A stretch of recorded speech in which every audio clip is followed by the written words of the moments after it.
machinist. Everybody I work with is fantastic. Total mutual respect with all the employees around here. A lot of people are 45-year employees, so to have a company with that many people that are 20, 30, and 40 years, they have to be doing something right.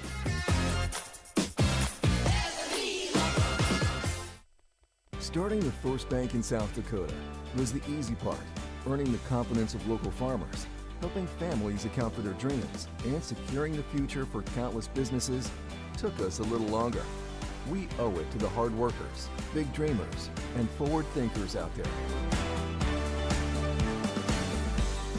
Thank you for making South Dakota a great place to call home.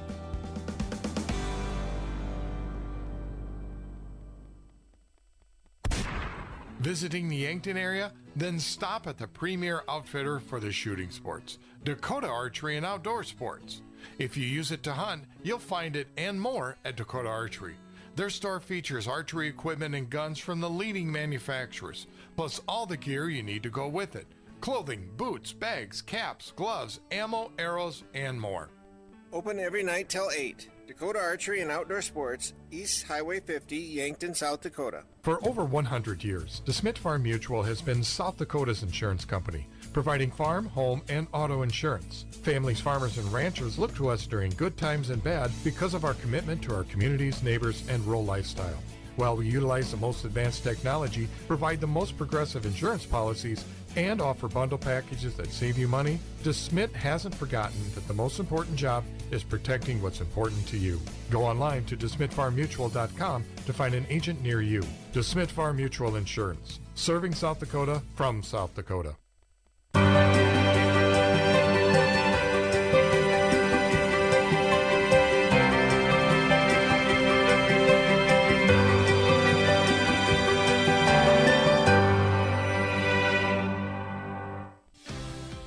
Is proud to have been part of the Yankton community since its start in 2000. One of the things I love most is that they believe in promoting from within. I've been given many opportunities to advance. Tuxedo has an extensive variety of benefits available to their employees. The work environment at Tuxedo is extremely positive. We are looking for you to join our production team. Visit www.tuxedo.com/careers to apply. SureCo is the largest manufacturer of quality tarp and containment systems. With a corporate office in Yankton and 9 service centers, we will meet your tarping and containment needs. Gear up for harvest with our smart trailer line. SureCo's smart trailer electric accessories help you do the job faster, easier, and safer with increased productivity. When you need to be sure, make it SureCo. Do you have a pest problem? Got bats, ants, termites? Family owned and operated, Olson's Pest Technicians have had over 50 years experience taking care of pest problems in places across South Dakota, Nebraska, and Iowa. Utilizing brilliant methods such as Centricon bait stations for termites and Vicane treatment for bed bugs. There's no pest too tough for Olson's Pest Technicians. If you have pest problems, call 800-KILL-BUGS.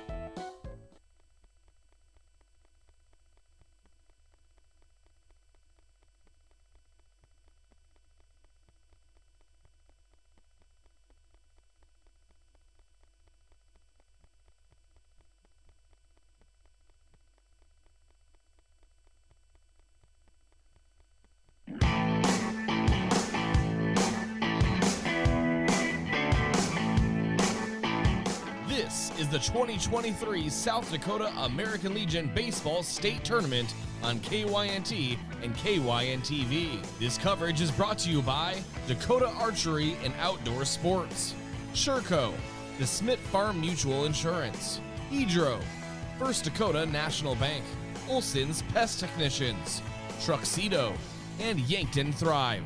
Now let's go live to Riverside Field in Yankton. And a good morning as we welcome you to Riverside Field as we get set for day 3. And this is game number 9 of our state tournament as the Renner and Brookings will play first. The first elimination game today one of 2 elimination games and one of 3 games in total, as Renner Brookings will play here at 10 a.m. and hopefully that you've got the alerts on your phone and on your devices that we have gone live. If you haven't done that yet, make sure you subscribe to KYN TVs. That way you know when we do go live. But our second and third games will be at 5 and 7:30. We'll talk about that bracket and why we did that. And obviously, one big reason, heat. But we are going to play 3 games today, 1 here this morning and then 2 this evening. And 2 more teams will be eliminated today after we had 2 eliminated yesterday, as Renner, one of those 2 teams that got a win over a team in an elimination game. We'll talk about the bracket. We'll break it all down coming up here in the Hedro. Make that the first Dakota National Bank pregame show. The First Dakota National Bank pregame show. Great banking is built on trust, and trust takes time. First Dakota has proudly supported the dreams and banking needs of their customers for 150 years. They offer personal, business, and ag banking solutions for every stage of your journey, plus a friendly team of professional bankers ready to put you first. We'll step aside for 3 minutes, come back with more of the First Dakota National Bank pregame show after this. This is the 2023 South Dakota American Legion State Tournament on KYN TV in Yankton. Visiting the Yankton area? Then stop at the premier outfitter for the shooting sports, Dakota Archery and Outdoor Sports. If you use it to hunt, you'll find it and more at Dakota Archery. Their store features archery equipment and guns from the leading manufacturers, plus all the gear you need to go with it. Clothing, boots, bags, caps, gloves, ammo, arrows, and more. Open every night till 8. Dakota Archery and Outdoor Sports, East Highway 50, Yankton, South Dakota. For over 100 years, DeSmit Farm Mutual has been South Dakota's insurance company, providing farm, home, and auto insurance. Families, farmers, and ranchers look to us during good times and bad because of our commitment to our communities, neighbors, and rural lifestyle. While we utilize the most advanced technology, provide the most progressive insurance policies, and offer bundle packages that save you money, DeSmit hasn't forgotten that the most important job is protecting what's important to you. Go online to DeSmitFarmMutual.com to find an agent near you. DeSmit Farm Mutual Insurance, serving South Dakota from South Dakota. Know what happens when you keep your hard-earned assets at First Dakota National Bank? You can rest assured that your accounts are protected to the maximum allowed by the FDIC, and those funds stay local. Businesses and organizations are positively impacted. The whole community benefits. You can invest your resources just about anywhere today, but if you can keep them safe, earn a good return, and benefit your local community, why invest anywhere else? First Dakota National Bank, member FDIC.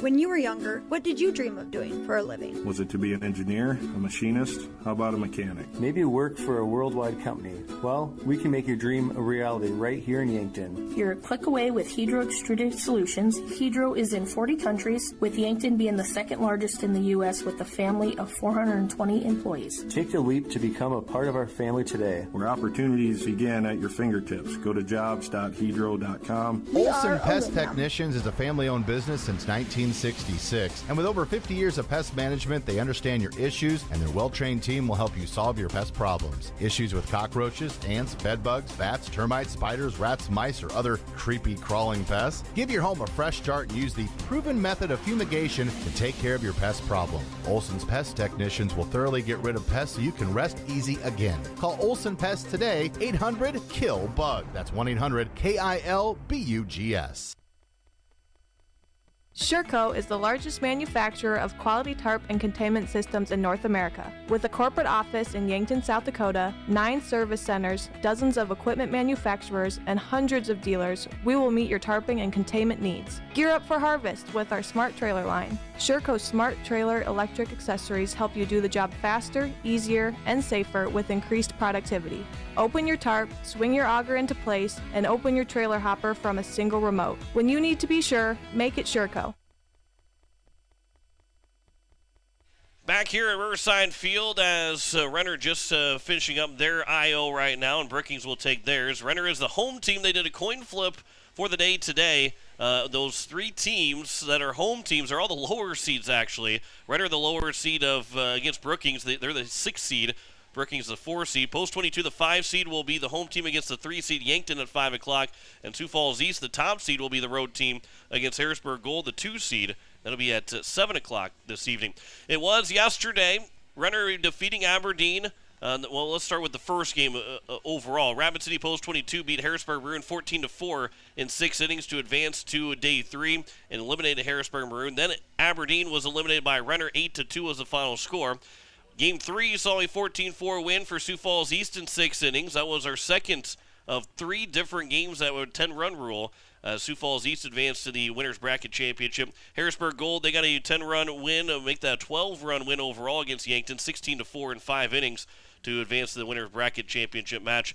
As Renner Brookings here at 10 o'clock this morning, the first elimination game. Post 22 and Yankton will play at 5 o'clock this evening in the second elimination game. And at 7 o'clock tonight, it will be Sioux Falls, make that 7:30. It'll be Sioux Falls East and Harrisburg Gold. The winner and loser still both in the state tournament. The winner will advance to the championship on Saturday. They'll still play Friday. They'll still play tomorrow, but they'll play the 7 o'clock game tomorrow night. And then regardless if they win or lose Friday night, they will play in the championship on Saturday, whether it be a winner-take-all game or having to lose twice or win one of 2 games to win the state championship. But that'll be all broken down and much easier to understand once we get to that evening and into the end of the night. But here in this game, Renner and Brookings, it was Renner dropping the first game 7-1 to Yankton Wednesday night to make that Tuesday night, and then yesterday afternoon beating Aberdeen 8-2. Brookings started off the tournament on Tuesday with a walk-off single over Post 22, winning 5-4, and then dropping the 14-4 decision to Sioux Falls East yesterday evening. And now these two teams will meet here in another elimination game, second one for the Renner Royals and the first one here for the Brookings Bandits. As it will be the starters, Owen Schneider, the pitcher, who will make his postseason debut on the mound, and Bryson Topp, who will pitch for the Renner Royals, who will make his second appearance in this postseason. Had pitched in the region round 3 innings, giving up 1 hit, 2 walks, and 3 strikeouts. Owen Schneider has not thrown yet here in the postseason, so he will make his debut. And overall for Owen Schneider, a guy as we get farther along, maybe so much pitching, he has thrown 37 innings, so overall he has thrown the 3rd most innings for Brookings coming in, so he looks to be their number 3 guy, and an ERA of 1.88 and a whip of 1.39. That is a pretty good ERA and whip and a batting average against at 297, so for Owen Schneider, that's a pretty good day 3 starter to get for the Brookings Bandits to try and keep their season alive and advance to the what will be the Final 4 coming up tomorrow evening at 4:30, potentially 4:30. It all depends. They will not play a same team twice. So, again, once we get to the final game, we'll know how the schedule will kind of look depending on how the game finishes, because Brookings or Renner could play the 4:30 game, or they could play the 7 o'clock game tomorrow night, whoever wins, and how the end of the tournament, end of the day goes here later on this evening. But again, this is the First Dakota National Bank pregame show. Great banking is built on trust, and trust takes time. First Dakota has proudly supported the dreams and banking needs of their customers for 150 years. They offer personal, business, and ag banking solutions for every stage of your journey, plus a friendly team of professional bankers ready to put you first. That is the First Dakota National Bank pregame show. And again, our broadcast is also brought to you by KYN-TV. It is your exclusive state tournament broadcast destination. Please consider subscribing to the KYN-TV YouTube channel and be made aware of whenever we go live for Yankton and Mount Marty University Athletics. Even if not from Yankton, some schools do not have road game coverage, and you are more than welcome to join us on KYN-TV.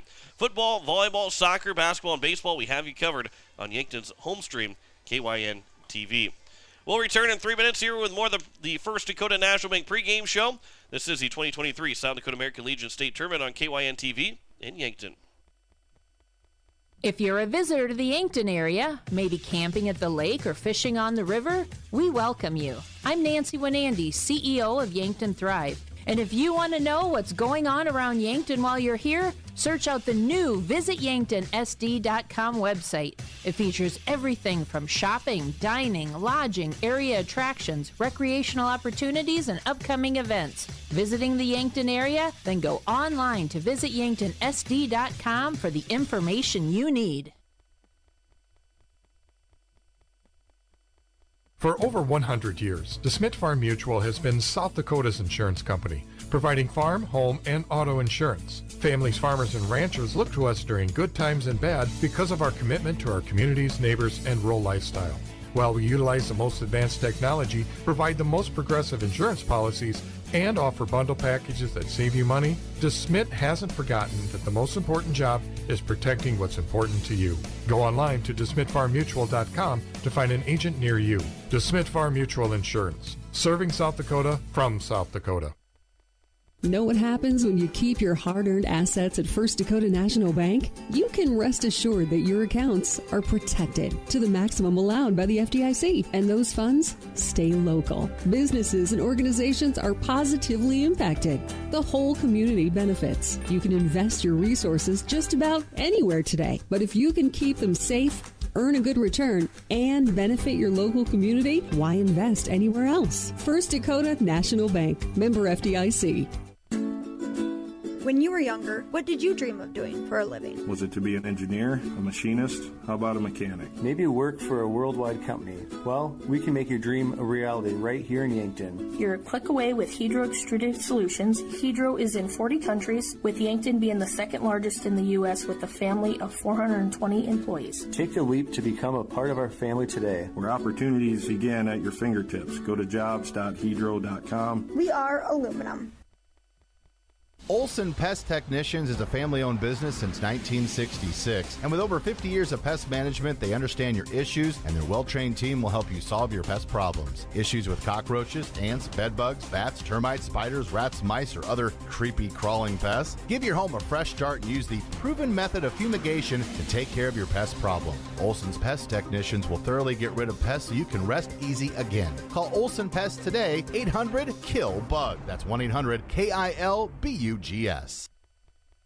Sherco is the largest manufacturer of quality tarp and containment systems in North America. With a corporate office in Yankton, South Dakota, 9 service centers, dozens of equipment manufacturers, and hundreds of dealers, we will meet your tarping and containment needs. Gear up for harvest with our Smart Trailer line. Sherco's Smart Trailer electric accessories help you do the job faster, easier, and safer with increased productivity. Open your tarp, swing your auger into place, and open your trailer hopper from a single remote. When you need to be sure, make it Sherco. If you're a visitor to the Yankton area, maybe camping at the lake or fishing on the river, we welcome you. I'm Nancy Winandy, CEO of Yankton Thrive. And if you want to know what's going on around Yankton while you're here, search out the new VisitYanktonSD.com website. It features everything from shopping, dining, lodging, area attractions, recreational opportunities, and upcoming events. Visiting the Yankton area? Then go online to VisitYanktonSD.com for the information you need. Truxedo is proud to have been part of the Yankton community since its start in 2000. One of the things I love most is that they believe in promoting from within. I've been given many opportunities to advance. Truxedo has an extensive variety of benefits available to their employees. The work environment at Truxedo is extremely positive. We are looking for you to join our production team. Visit www.truxedo.com/careers to apply. Back here at Riverside Field, as we are getting set for first pitch between Renner and Brookings, we will have starting lineups introduced here in just a moment. We'll have the national anthem and also the code, American Legion code, before we get first pitch between Renner and Brookings. As Renner will be wearing their white jerseys with their blue hats and blue numbers. It is white tops and white pants for the Renner Royals. For the Brookings Bandits, I guess if you're going to play at 10 o'clock in the morning and you have a black jersey, this is the time to wear the black jersey is before it gets way too hot out here. They got their black jerseys on with the white pants and the black hats with the red outline and white lettering for the Brookings Bandits of Post 74. Renner at Post 307, their last time that they won the state championship not too long ago. They won it in 2021 when it was played in Brandon Valley and advanced it to the regional round. They missed the state tournament in 2022 and back here in 2023, and after dropping the first game has to win 5 straight games. They won their first of 5 straight games but have to win another 4 in a row to win a state championship. Same goes for Brookings. After winning their first game, now at 1-1, they're going to win 4 in a row. The only teams that don't have to win those win 4 more games is Harrisburg Gold and Sioux Falls East. They got to win at most or at least just 2 more games. Make that 3 more games, I guess technically only 2 more games, but at most would have to win 3 games to advance and win the state championship. In advance of the regional tournaments played in Rapid City here next week, 2 teams from North Dakota, Nebraska, and Minnesota will all join the 2 teams from South Dakota for the 8 teams in the Central Plains Regional for a trip to the American Legion World Series in Shelby, North Carolina. As we'll send things over to Tyler Merriam for the PA to introduce our starters and get things ready to go for the day.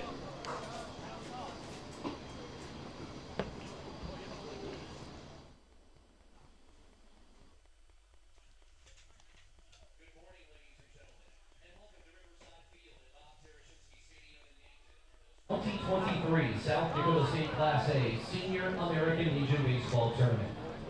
This morning, Game 9, an elimination contest featuring the visiting team in the third base dugout, the Brookings Post 74 Bandits. And in the first base dugout, the home team, the Renner Post 307 Royals. Let's meet the starting lineups for each team, beginning with the visitors from Brookings. Leading off, the pitcher, number 9, Owen Schneider. Batting second, center fielder, number 12, Brett Kershaw. Batting third, shortstop, number 2, Parker Winghart. Batting cleanup, first baseman, number 8, Justin Koffel. Batting fifth, second baseman, number 11, Zach Struck. Batting sixth, the third baseman, number 14, Nathan Lease. Batting seventh, the right fielder, number 7, Jack Merritt. Batting eighth, catcher, number 10, Sam Johnson. And batting ninth, the left fielder, number 1, Tate Helmbolt. And the rest of Brookings Post 74, assistant coaches Carter Gordon and Alec Johnson, and the head coach of the Bandits, Carter Roach.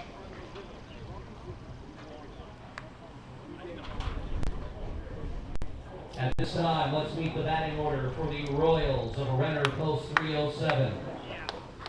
Leading off, second baseman, number 13, Charlie Kuhner.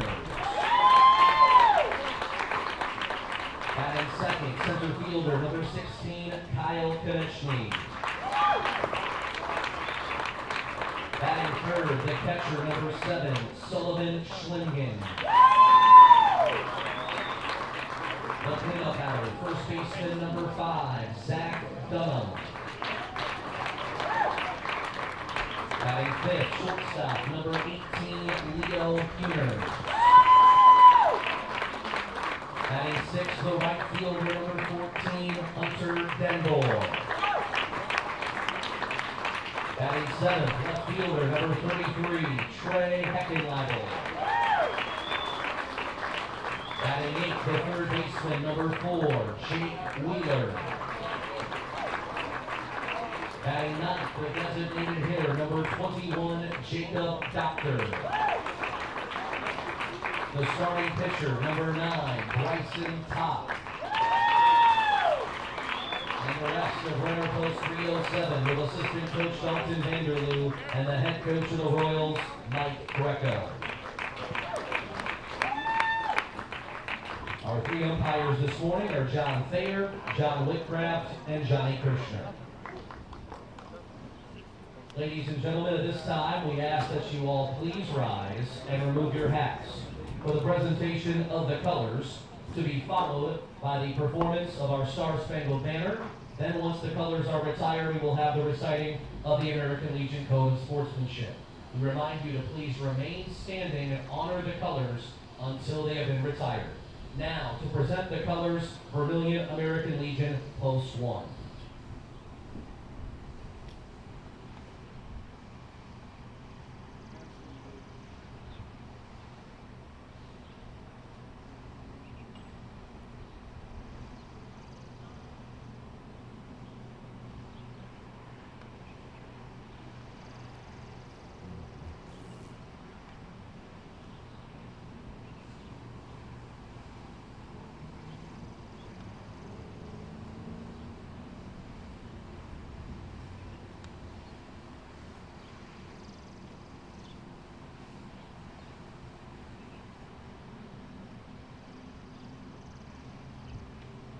Ladies and gentlemen, our Star-Spangled Banner.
And now to recite the American Legion Code of Sportsmanship, a member of the South Dakota State American Legion Athletic Commission, Mr. Elton Leemaster. Good morning, everybody. Players, have fun today. Big day. We got two great teams, a great group of umpires, and the best fans ever. So, today, I will keep the rules. Keep faith with my teammates, keep my temper, keep myself fed, keep a stout heart in defeat, keep my pride ever in victory, keep a sound soul, clean mind, and a healthy body. All right, guys, let's play some baseball.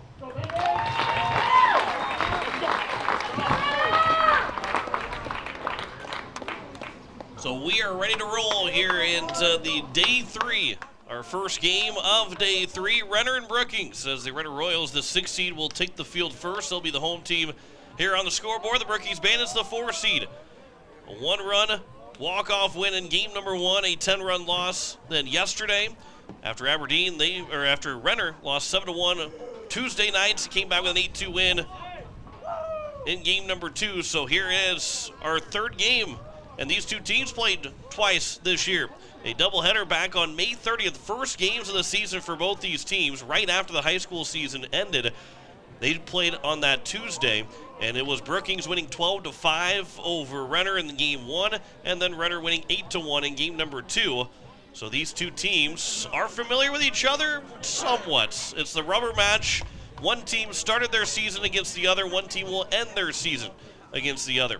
And in those two games, looking at potential of Bryson Top and Owen Schneider pitching against this team, Owen Schneider did not throw against the Renner Royals, as well as also Bryson Top did not throw against the Brookings Bandits. So these two teams, when they're playing each other here today, these starting pitchers have not seen their lineups. The lineups have not seen these two starting pitchers. The lefty Bryson Top is on the mound. He has thrown already this postseason in the 9-5 win to close out the series against Brandon Valley to advance to the state tournament. 3 innings, giving up no runs on just 1 hit, 2 walks, and 3 strikeouts. And for Owen Schneider, this will be his first start here in the postseason. That batting order again here for the Brookings Bandits. Owen Schneider will lead things off. He is the pitcher. Breck Hirschoff, the center fielder, batting second. Parker Winghart, the shortstop, will bat third. Justin Koffel, the first baseman, in the cleanup spot. Zach Struck, the second baseman, batting fifth. Make that Nathan Lease batting at sixth and playing third base. Jack Merritt, the right fielder, batting seventh. Sam Johnson, the catcher, batting eighth. And Tate Humboldt, the left fielder, batting ninth.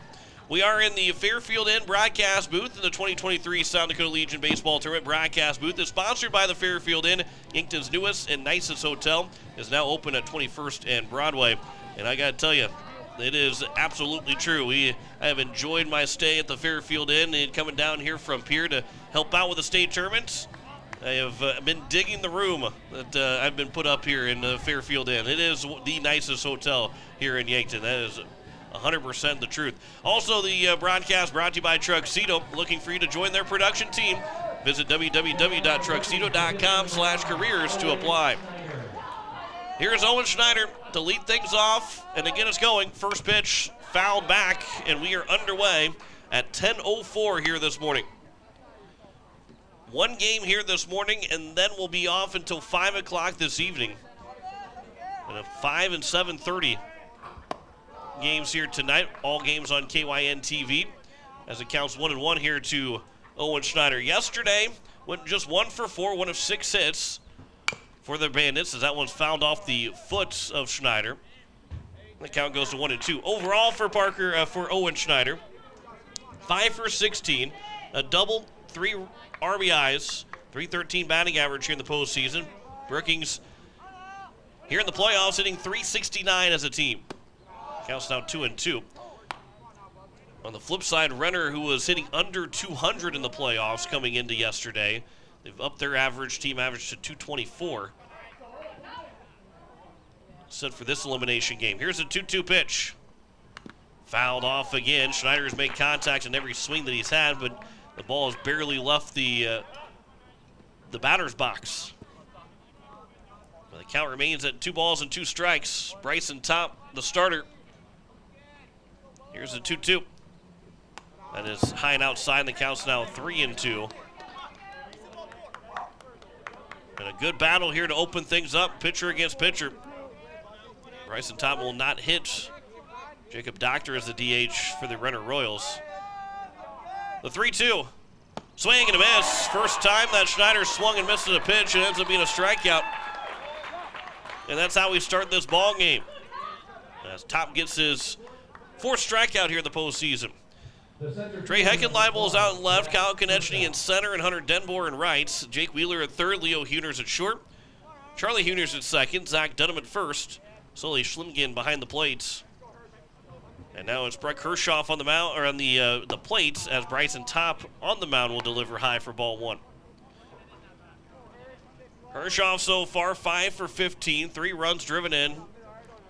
Yesterday went 0 for 3.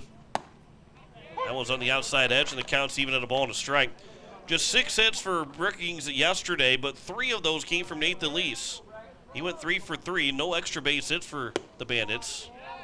That one's outside, and the count's now 2-1. Schneider, Miles, and Clark each had a single. And then Nathan Lease had 3 singles. That one will miss low and inside. The count's 3-1. However, Miles and Clark are both not in the starting lineup for the Brookings Bandits. Only 2 guys in this lineup that got base hits yesterday. 3-1 pitch is high and outside for ball 4, and there's a 1-out walk. 3rd walk issued here from Bryson Top in the postseason. He's got a strikeout and a walk the first 2 hitters. The shortstop, number 2. Here's Parker Winghart. He's now 3 for 6 after going 0 for 3 yesterday. 4 runs driven in.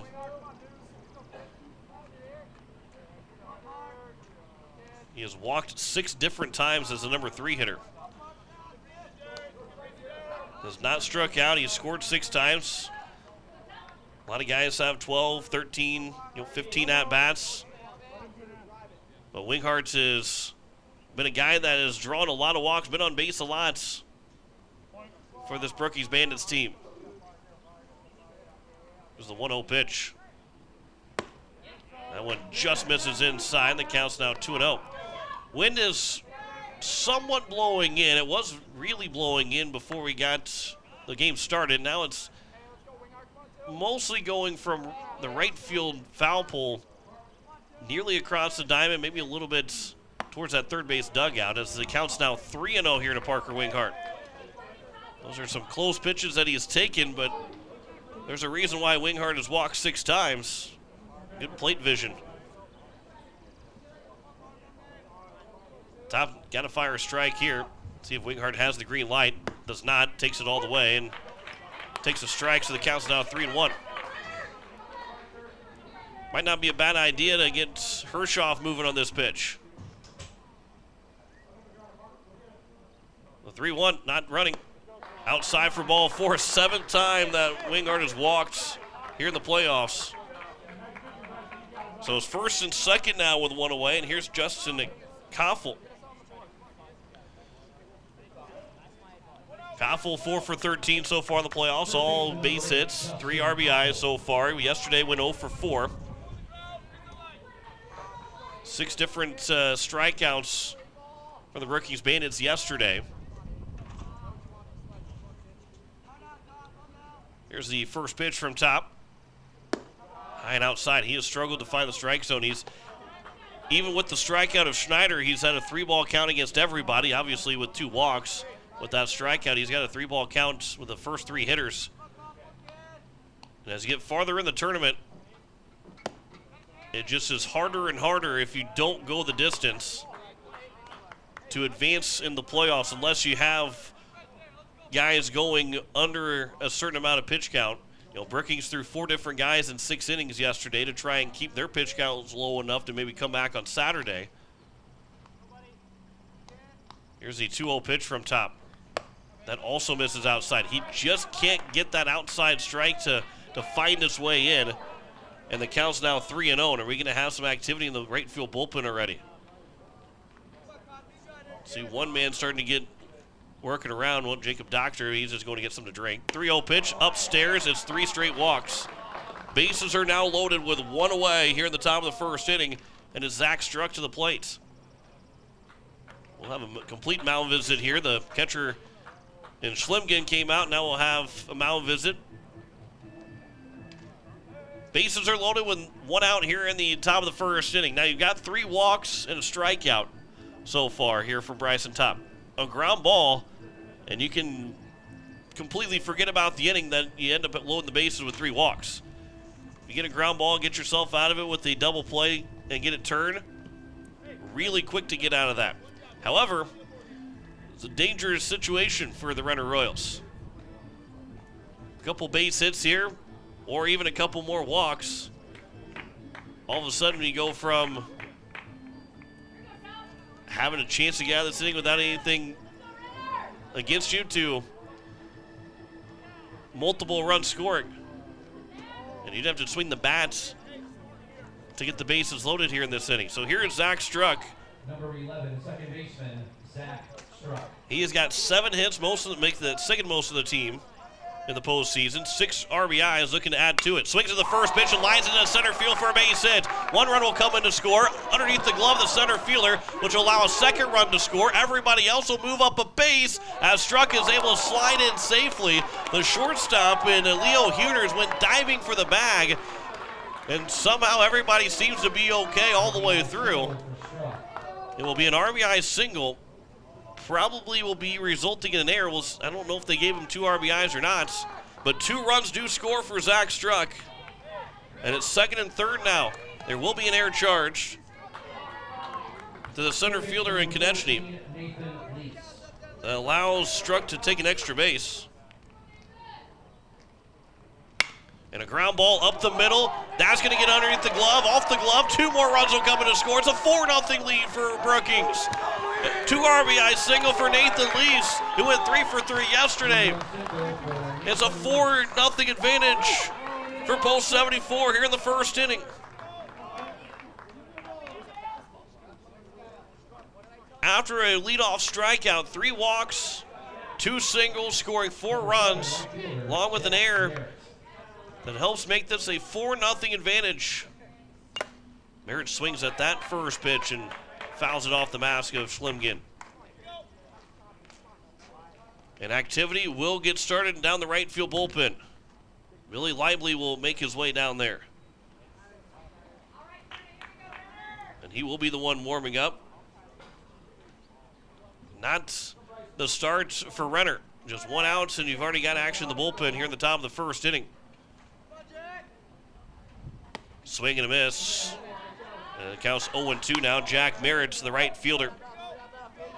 He is just 0 for 3 so far here in the playoffs. Did not hit yesterday. I believe this is his first at-bat entirely of the playoffs. It is. The 0-2 pitch. That one just missing low and away. Merritt saw that all the way. He crouched down. His head was almost over the plate watching that go just outside the outside corner. 1-2 pitch, half swing. So now they're gonna say it. They're gonna say it was a hit by pitch, and they do have a swing, so it's gonna be a strikeout. The ball should be dead. I believe the ball should be dead, so the runner has to go back to first. They will send it back to first because it was a strikeout of Merritt. Because it hit Merritt on the swing. And so because it hit Merritt, the ball is dead. Regardless if he swings or not, the ball is automatically dead. I believe. They're having a conversation. And that's what it will be. So the runner goes back to first with the play being dead. And there's going to be 2 outs, a second strikeout. And the runner remains at first base.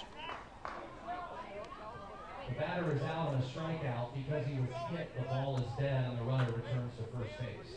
Now batting for Brookings, the catcher number 10. And as Tyler Merriam, the PA announcer, also says the exact same thing that we were saying here. Sam Johnson steps to the plate, and he'll take strike 1. For Sam Johnson, this is his first plate appearance. He has not had a plate appearance at all in the playoffs. He's the catcher here in this ball game for Brookings. That one is outside, and the count is 1-1 here to Sam Johnson. 8th man to come to the plate here in the top of the first inning. 2 outs and a runner on first, and a 4-0 advantage for Brookings. 1-1 pitch. That is upstairs, and the count's now 2-1.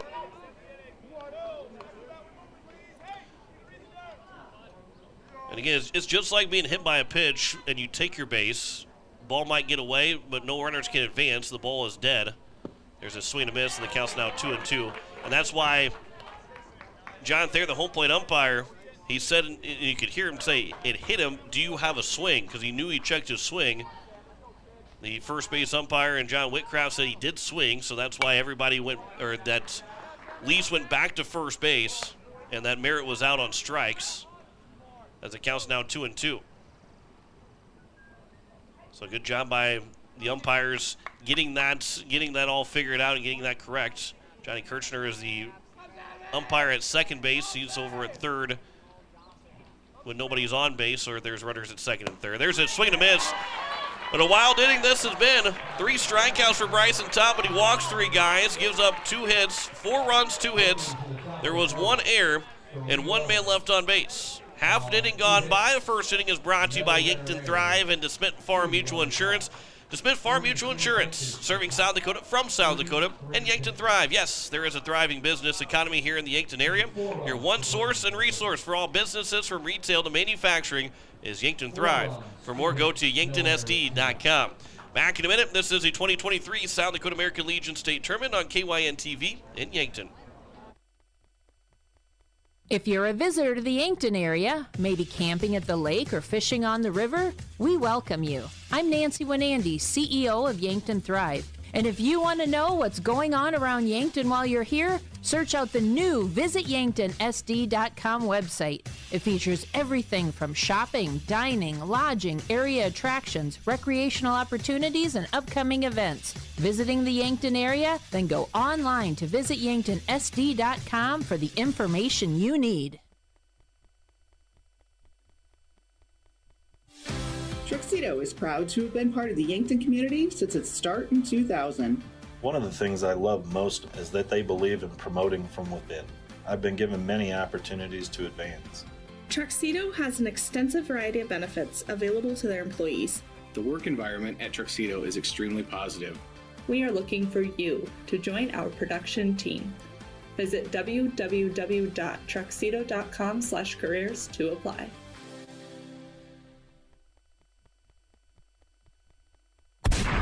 Visiting the Yankton area? Then stop at the premier outfitter for the shooting sports, Dakota Archery and Outdoor Sports. If you use it to hunt, you'll find it and more at Dakota Archery. Their store features archery equipment and guns from the leading manufacturers, plus all the gear you need to go with it. Clothing, boots, bags, caps, gloves, ammo, arrows, and more. Open every night till 8. Dakota Archery and Outdoor Sports, East Highway 50, Yankton, South Dakota. Charlie Hooners waits on the first pitch right at the knees for strike one from Owen Schneider as we're underway here in the bottom of the first inning. A 4-0 lead for Yankton. 4 runs on 2 hits and an error in that first inning for the Bandits. And Owen Schneider gets to work with a hefty lead as that one comes high and tight on Charlie Hooners. Yesterday, a win for Renner over Aberdeen. Hooners 1 for 4. They had 4 doubles of their 9 hits. 4 of them went for doubles, 2 from Zach Dunham. Leo Hooners had a double as well. And Trey Heckenleibel, there's a swing and a miss. And the count's now 1-2 here to Charlie Hooners. And for Charlie Hooners so far in the playoffs, 2 for 12. Getting one of those hits yesterday. 167 batting average. 1-2. That one just missing on the outside edge. That outside corner, going to bring it in just a little bit. That first inning, and now going into the bottom of the first, has been very consistent from John Thayer that not quite going to get that outside corner pitch, but that one does catch it just a little bit farther in. Like I said, you got to come a little bit farther in. That's exactly what happened, and Thayer punches out Hooners, the first strikeout for Owen Schneider. And there's one down here in the bottom of the first, and now they'll bring up Kyle Konechny, the center fielder. Sully Schlimkin, the catcher, will bat third. Zach Dunham, the first baseman, batting fourth. Leo Hooners, the shortstop, batting fifth. Hunter Denboer, the right fielder, to bat sixth. Trey Heckenleibel, the left fielder, batting seventh. Jake Wheeler, the third baseman, batting eighth. And Jacob Doctor, the DH, batting ninth for the Renner Royals. Konechny takes strike one. Yesterday went 0 for 3 with a walk and a run scored. Overall, just 1 for 11 so far. He's trying to get that playoff batting average above 100. And he'll fly that one out towards right center field, going back on into the 2 fielders. Diving for it as the right fielder, and Merritt can't make the catch. There's a 1-out double. Kyle Konechny's second hit of the postseason. It's a big double to get the momentum going for Renner here in this bottom of the first inning. 5th double for the Royals in the last 2 games. And here's Sully Schlimkin.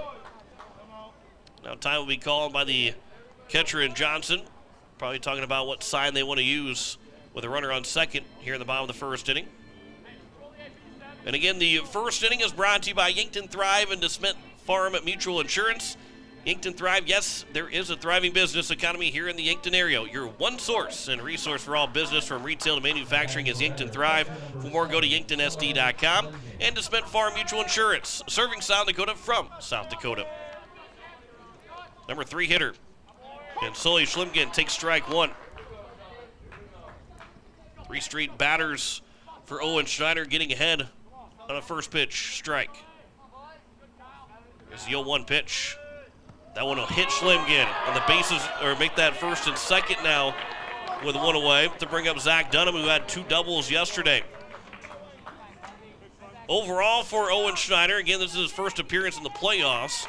But for Schneider, he has got an ERA of 1.88 and a whip at 1.39, a batting average against at 231. That was a first pitch strike at 61% of the time. 18th guy now that he is hit by a pitch. With 21 walks, 33 strikeouts. This one is popped up, shallow left field. Coming in as the left fielder in Helmbolt. And Helmbolt will make the catch. There's now 2 down. And it will bring up Leo Hooners.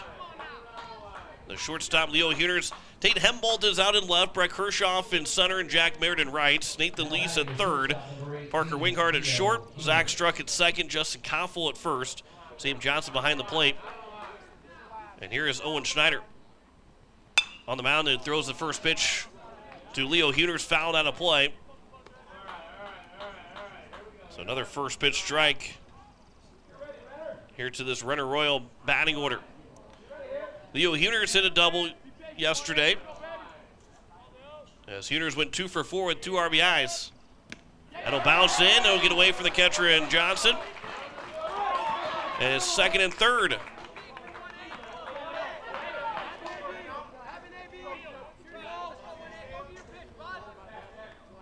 Counts 1-1 now here to Leo Huner's. A double cuts the lead in half.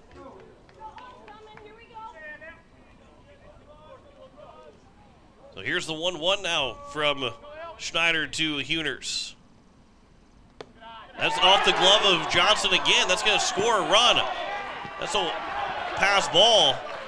And Johnson has failed to give a wild pitch on the one before, but Johnson failed to catch that one.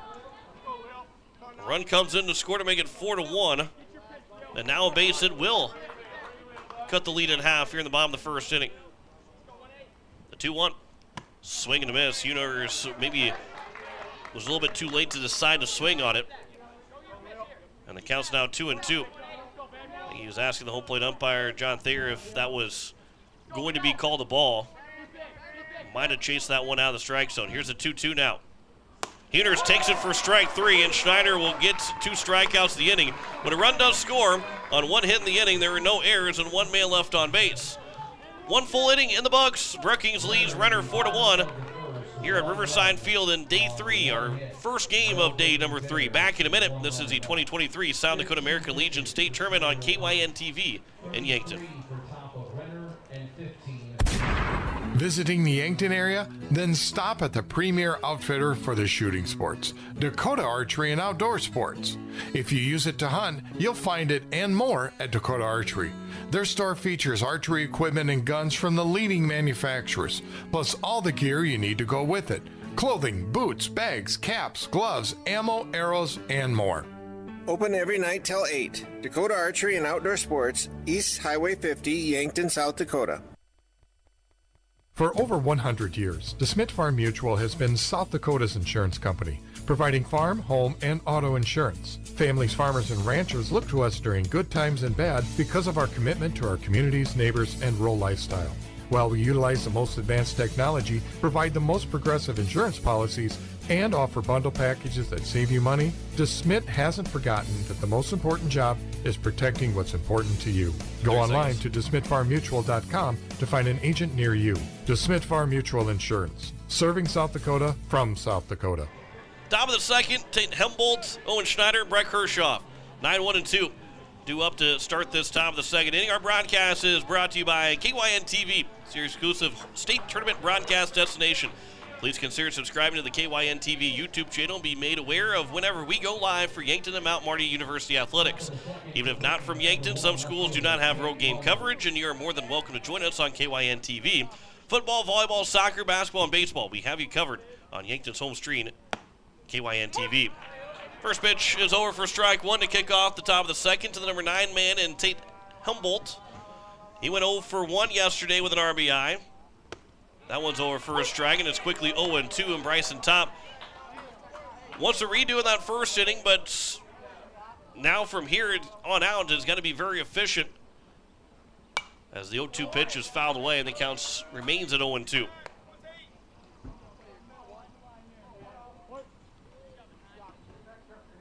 Brookings post 74 with a big 4-run first inning. 0-2 pitch is upstairs, and it's now 1-2. To the number 9 man. 3 walks, 2 base hits, and an error that scored those 4 runs for the Brookings Bandits. 1-2 is outside as well, and the count is now even at 2 balls and 2 strikes. Top through 3 pitches for strikes, but now has gotten back to an even count. Again, for Bryson Top, that lefty, it looks like he's not really spinning it, but he kind of looks like he almost will throw it like a frisbee. 3-2 pitch. That is outside for ball 4. That release point right now is just a little bit early. Everything is outside. Now he's probably trying to keep it outside, work away from all these right-handed hitters from the Brookings Bandits, as Owen Schneider will come back to the plate. But that release point just a little bit too early. Why everything's staying late, because he really doesn't have that over-the-top type motion. Not really a true sidearm, as that one would be fouled away. Almost that three-quarters type deal where, yeah, that release point doesn't necessarily mean that the ball's going to be left high. Sometimes that ball ends up being left outside. Hirschoff, or make that Schneider fouled off the 0-1 pitch. Now the count is even at a ball to strike here. Who struck out swinging to Schneider to lead off the ball game. Then things quickly went downhill in that first inning for the Renner Royals. The 1-1. Showing bunt, dropping it down that way off the bat twice. The throw to first will be in time. And I think we're going to have a discussion maybe, because if that hit the bat a second time and he was outside the box, he is out and the runner would have to go back to first. Because it hit the bat twice. It at least looked from up here like it hit the bat twice. And now I think the umpires are going to get together and talk about what that might be. Right now it's a sacrifice bunt and 2-3 on the putout. But they're going to talk about if that ball hit the bat twice or not. So I think if it did hit the bat twice, also, I don't, if he's still in the box, I know the bat's outside the box, but that could be maybe considered a foul ball as well. I'm not entirely sure about there's been a lot of different rulings and different things that have just randomly happened here over the course of this state tournament. I know every time you go to the ballpark, you see something new every day. Some of this is getting to the extreme of seeing something new every day. The umpires are still discussing it right now. I want to remind you, too, that our broadcast is brought to you by Truxedo, looking for you to join their production team. Visit www.truxedo.com/careers to apply. Also, the second inning is brought to you by Yankton Thrive and DeSmit Farm Mutual Insurance. DeSmit Farm Mutual Insurance, serving South Dakota from South Dakota. And they're going to move the runner back to first base. So they're going to say that the bat, that hit the bat twice. And that's the reason why that the batter is out when it hit the bat twice, or it hit him outside the box. He might have taken a step outside the box. And that's what the call will be. And so now Hembolt will stay at first base. And Coach Carter Roach will get the explanation whether he agreed or not. He'll return back to the third base coaching box. Also, again, the second inning brought to you by Yankton Thrive. Yes, there is a thriving business economy here in the Yankton area. Your one source and resource for all the businesses from retail to manufacturing is Yankton Thrive. For more, go to yanktonsd.com. Brett Hirschoff will take ball one, number 2 hitter in the batting order. But again, the reasoning for that runner to go back to first, just like it kind of was in that first inning with that strikeout hit by pitch, as that one's on the outside edge and the count's now 1-1. The ball is dead once that happens, and so the runner has to go back to first base. You can't advance on a dead ball like that, especially when the batter is out. So the count is now 1-2. And good on the umpires. Good on the 3 umpires all getting together. They didn't have a lengthy discussion, but they discussed it long enough to make sure that they agreed on the call, got the call right. The 1-2 is upstairs, and the count's now 2-2. And that's what you want to see, is the umpires getting together, getting the call agreed upon and made. As that one is taken at the knees, Hirschoff was fooled or looking for something different, and he goes down on strikes. 4th strikeout of the ball game now here for Bryson Top. Of the 5 men that have been retired, he's gotten 4 strikeouts, but he's also got 4 walks on top of it.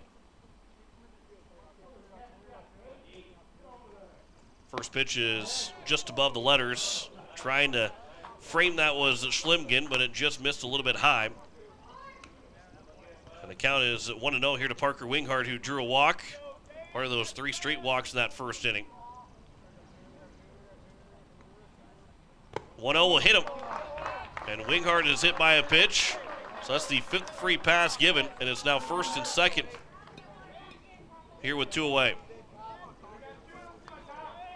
So now it's Justin Koffel, who also drew a walk in the 1st inning. First baseman number 8, Justin Koffel.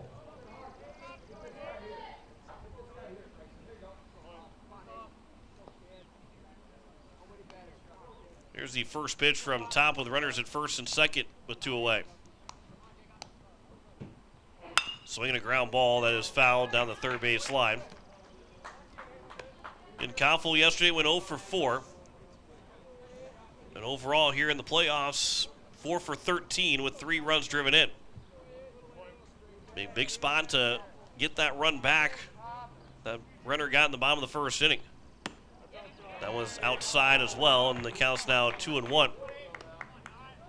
Top has been around the strike zone, near the strike zone, but just hasn't quite been consistent in the strike zone. 2-1 pitch, hard ground ball, 1 hopper, the shortstop, and Leo Huners will field. His throw to second to Charlie Huners, retires the side here at the top of the 2nd. No runs, no hits, no errors, 2 men left on base. After an inning and a half, it is a 4-1 lead for the Brookings Bandits over the Renner Royals. This is the 2023 South Dakota American Legion State Tournament on KYN-TV in Yankton. For over 100 years, DeSmit Farm Mutual has been South Dakota's insurance company, providing farm, home, and auto insurance. Families, farmers, and ranchers look to us during good times and bad because of our commitment to our communities, neighbors, and rural lifestyle. While we utilize the most advanced technology, provide the most progressive insurance policies, and offer bundle packages that save you money, DeSmit hasn't forgotten that the most important job is protecting what's important to you. Go online to DeSmitFarmMutual.com to find an agent near you.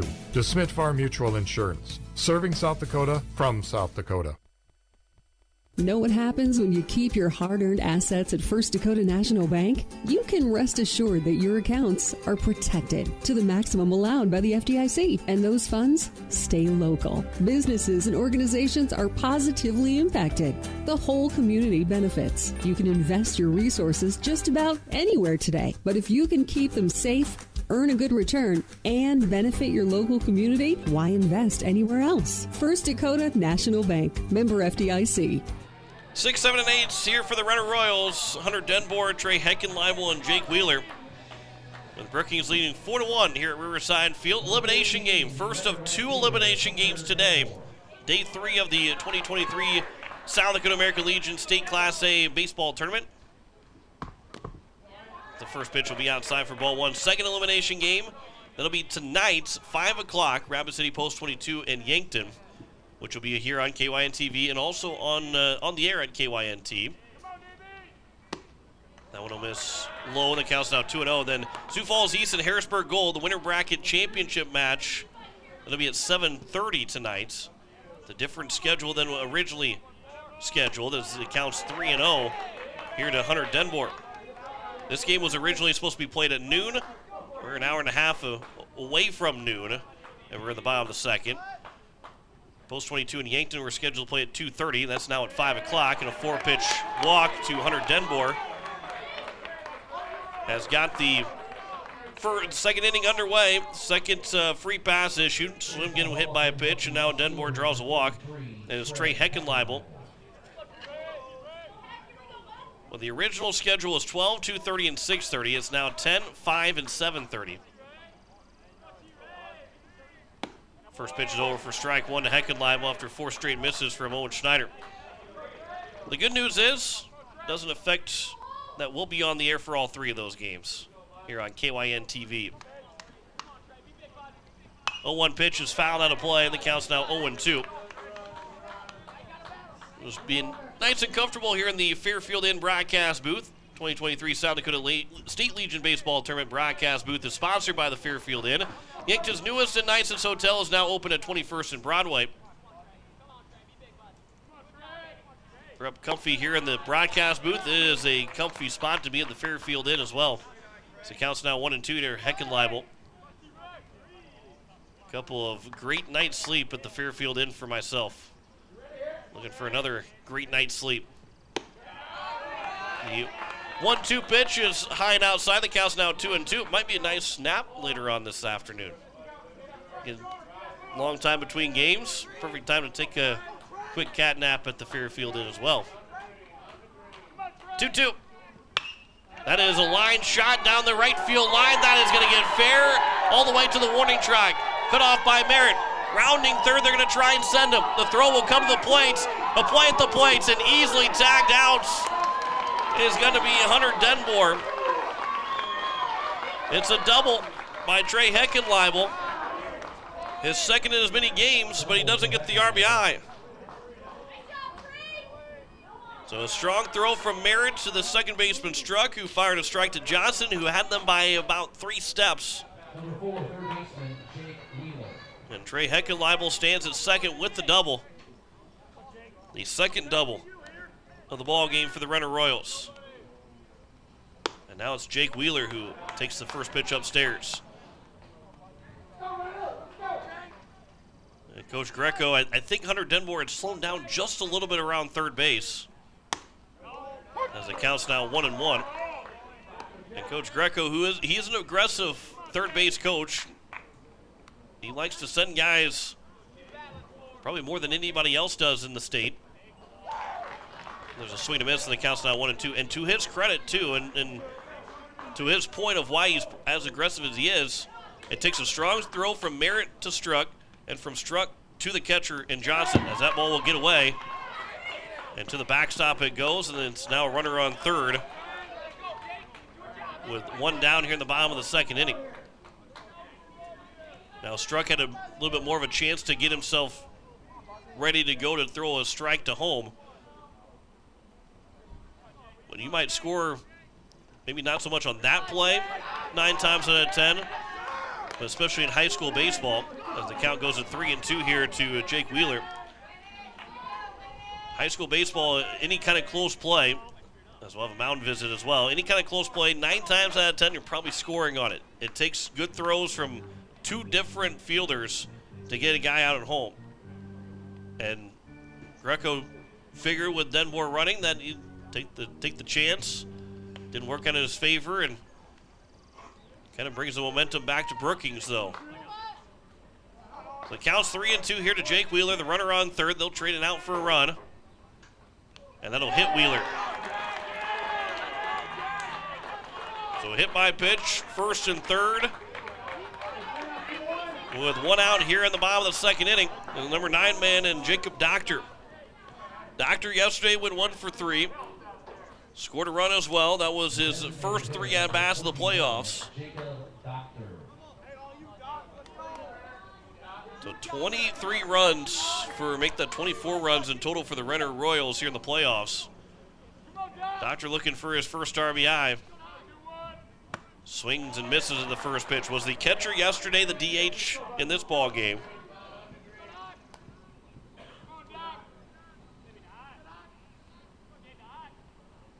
With Schlimgen now the catcher here in this third game of the tournament. That one's outside and counts now 1-1. First and third with one away here in the bottom of the second. Ground ball and end the inning. 1-1 pitch. Line shot that is fouled on the third base line. It counts now 1-2.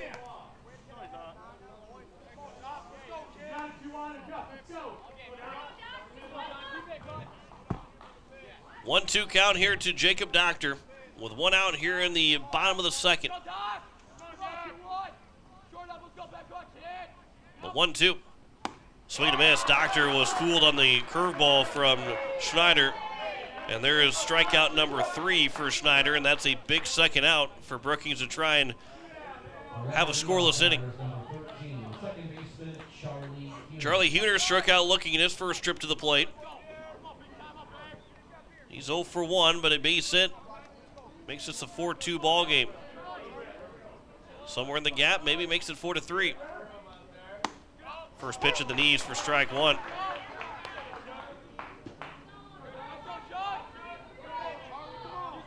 Over at third is Trey Heckenleibel. Jake Wheeler on at first.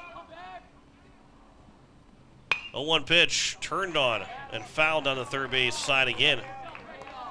Came inside on the Huners. Quick wrist. Fouled it down the third base side, but the count's now 0-2. And a chance to get out of this inning for Owen Schneider. 0-2 pitch. That is outside. Trying to get Huners a chase. The count goes to 1-2. Schneider from the stretch. 1-2 pitch is ripped foul down the third base side again. And we got to get more new baseballs.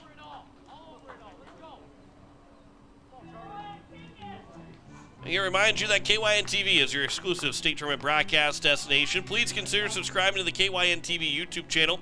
Be made aware of whenever we go live for Yankton and Mount Marty University Athletics. Even if not from Yankton, some schools do not have road game coverage, and you're more than welcome to join us on KYN TV. The 1-2. Another ground ball foul. KYN TV, football, volleyball, soccer, basketball, and baseball. We have you covered on Yankton's home stream, KYN TV. You can also go to the KYNT Facebook and YouTube page throughout the tournament to keep track of results and also watch games at your convenience on YouTube. A balk is called. Schneider gets called for a balk. He did not come fully set, and a run comes in to score. So a pass ball and then a balk have scored the 2 runs for the Renner Royals.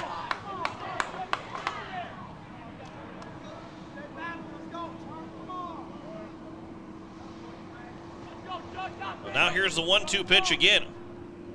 That is outside. The count's now 2-2. Schneider had threw his hands out, and then as he came in, he never stopped, and he went to the plate. That one to be flown out towards left center field. Coming over to center fielder, diving forward and making the catch is Hershoff to end the inning. He saves the run with a diving catch out in left center, and it puts an end to the bottom of the second. 1 run scores on 1 hit in the inning, no errors, and 1 man left on base. After 2 completes, it is a 4-2 ball game. Brookings leads Renner. This is the 2023 South Dakota American Legion State Tournament on KYN TV in Yankton. When you were younger, what did you dream of doing for a living? Was it to be an engineer, a machinist? How about a mechanic? Maybe work for a worldwide company. Well, we can make your dream a reality right here in Yankton. You're a click away with Hydro Extruded Solutions. Hydro is in 40 countries, with Yankton being the 2nd largest in the U.S. with a family of 420 employees. Take the leap to become a part of our family today. Where opportunities begin at your fingertips. Go to jobs.hydro.com. We are aluminum.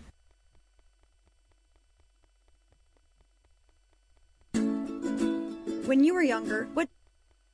Olson Pest Technicians is a family-owned business since 1966, and with over 50 years of pest management, they understand your issues, and their well-trained team will help you solve your pest problems. Issues with cockroaches, ants, bedbugs, bats, termites, spiders, rats, mice, or other creepy crawling pests? Give your home a fresh start and use the proven method of fumigation to take care of your pest problem. Olson's Pest Technicians will thoroughly get rid of pests so you can rest easy again. Call Olson Pest today, 800-KILL-BUG. That's 1-800-KILBUGS. Top of the third, it is Zach Struck, Nathan Lees, and Jack Merritt, as it'll be 5, 6, and 7 for the Brookings Bandits as they lead at 4-2 here at Riverside Field.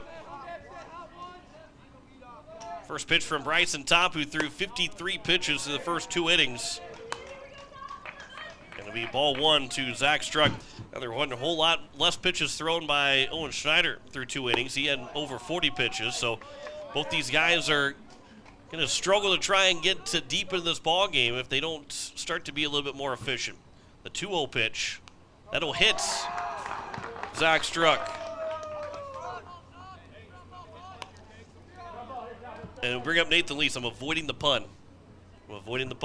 Nathan Lees, our 2 RBI single. I will not say Struck was struck. Not gonna do it. But I just did it anyway, I know. Nathan Lees, 2 RBI singles. Struck had a 2 RBI single as well back in that top of the first inning, driving in the 4 runs for the Brookings Bandits. I see our viewers have dropped down now from what they were to about 50 less views because of my idiocy. Here's the 1-0 pitch. That one's on the outside edge, and the count's now 1-1. Struck leads away from first here with nobody out in the top of the third inning. 1-1. There's a softly hit ball to right field. That'll drop in for a bloop single for Nathan Lease. He is 2 for 2. 5 for his last 5. And he is as hot as it gets, as hot as the Yankton air right now. And first and second with nobody out. And bring up Jack Merritt, the right fielder. He's 0 for 1 with a strikeout. First baseman and Zach Dunham. He expects the sacrifice bunt from Jack Merritt. He is well in on the infield. Showing bunt, pulling it back, taking it for a strike is Merritt. Dunham is 10, 15 steps. Right now 10 steps in the green infield turf from the brown infield turf. The 0-1 pitch, showing bunt again, popping it up, and the catch will be made by Schlimgin. And there's one down with a failed bunt attempt from Jack Merritt. It's a big first out. Keeps runners at first and second with one away for now Sam Johnson, who struck out swinging to end the first inning. Catcher number 10, Sam Johnson. Dunham's not convinced that there won't be another bunt attempt, as he is playing again inside that green infield turf. Not bunting this time. Swings and misses does Johnson. He's down the count 0-1.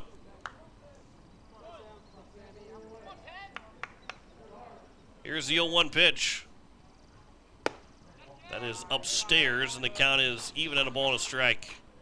Here to Sam Johnson again. He did not play any of those games, or did not bat in any of those games, or even a plate appearance throughout this postseason, but now is Addison Ronning the only guy that has not had a plate appearance for the Brookings Bandits here in the playoffs. That'll be fouled away, and the count's now 1-2. Almost had a couple baseballs being thrown back to Bryson Top. He almost jumped out of the way from Schlimgin throwing the ball back to him. But the count's 1-2.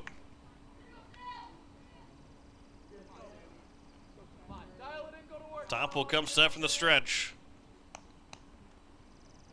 1-2 pitch is fouled right back to the netting. And the count remains at 1-2.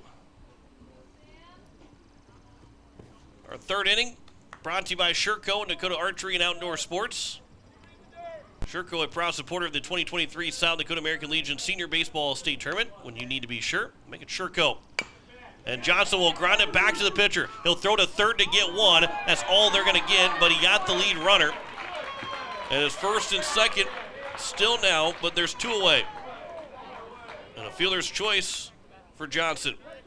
And it brings up Tate Helmbolt, who walked in his first trip and was stranded at second base. Also brought to you by Dakota Archery and Outdoor Sports. We'll read you that one here in just a moment, as Helmbolt will take strike one. If you're visiting the Yankton area, then stop at the premier outfitter for the shooting sports, Dakota Archery and Outdoor Sports. If you use it to hunt, you'll find it and more at Dakota Archery. The 0-1 ground ball to the left side. The shortstop will field, but he didn't field it cleanly. He was trying to field the ball and tag the runner and Nathan Lease all at the same time, but he didn't get the ball first. So the bases are now loaded. An error should be charged and will be charged to the shortstop in Leo Huners. Well, now we're going to have Coach Greco come out and talk with the umpire, Johnny Kirchner. He wasn't coming out for a mound visit. He was coming out just to question on if the runner had interfered with Leo Huners making the play. Which, you know, it's not bad to question it, because if Leo Huners had been hit at any point by Nathan Lease before the ball had gotten there, yeah, he would be out. And that was a really close play for that being almost a bang-bang. It was a bang-bang play right there. but it was Huners trying to field it first and then put the tag on. He never got full control of the ball, so the tag wasn't applied to Lisa in time or with the ball in hand, and it ends up being a error to the shortstop. Owen Schneider fouls the first pitch away. The 0-1 pitch to the pitcher. Ground ball to Huners again. He'll make that play. Underhand flip to Charlie Huners to get out of the inning and strand the bases loaded with 2 outs. No runs on 1 hit, 1 error, and 3 men left on base. 2.5 in the books. It is Renner down 4-2 as they come to the plate to the Brookings Bandits. This is the 2023 South Dakota American Legion State Tournament on KYN TV in Yankton. Sherco is the largest manufacturer of quality tarp and containment systems in North America. With a corporate office in Yankton, South Dakota, 9 service centers, dozens of equipment manufacturers, and hundreds of dealers, we will meet your tarping and containment needs. Gear up for harvest with our Smart Trailer line. Sherco's Smart Trailer electric accessories help you do the job faster, easier, and safer with increased productivity.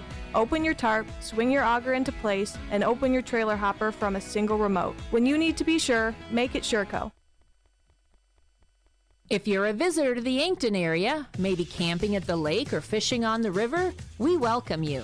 I'm Nancy Winandy, CEO of Yankton Thrive. And if you want to know what's going on around Yankton while you're here, search out the new visityanktonsd.com website. It features everything from shopping, dining, lodging, area attractions, recreational opportunities, and upcoming events. Visiting the Yankton area? Then go online to visityanktonsd.com for the information you need. 2, 3, and 4 for the Renner Royals. Kyle Konechny, Sully Schlimgen, and Zach Dunham here at the bottom of the 3rd inning. He might reach his base. It'll be Leo Huners.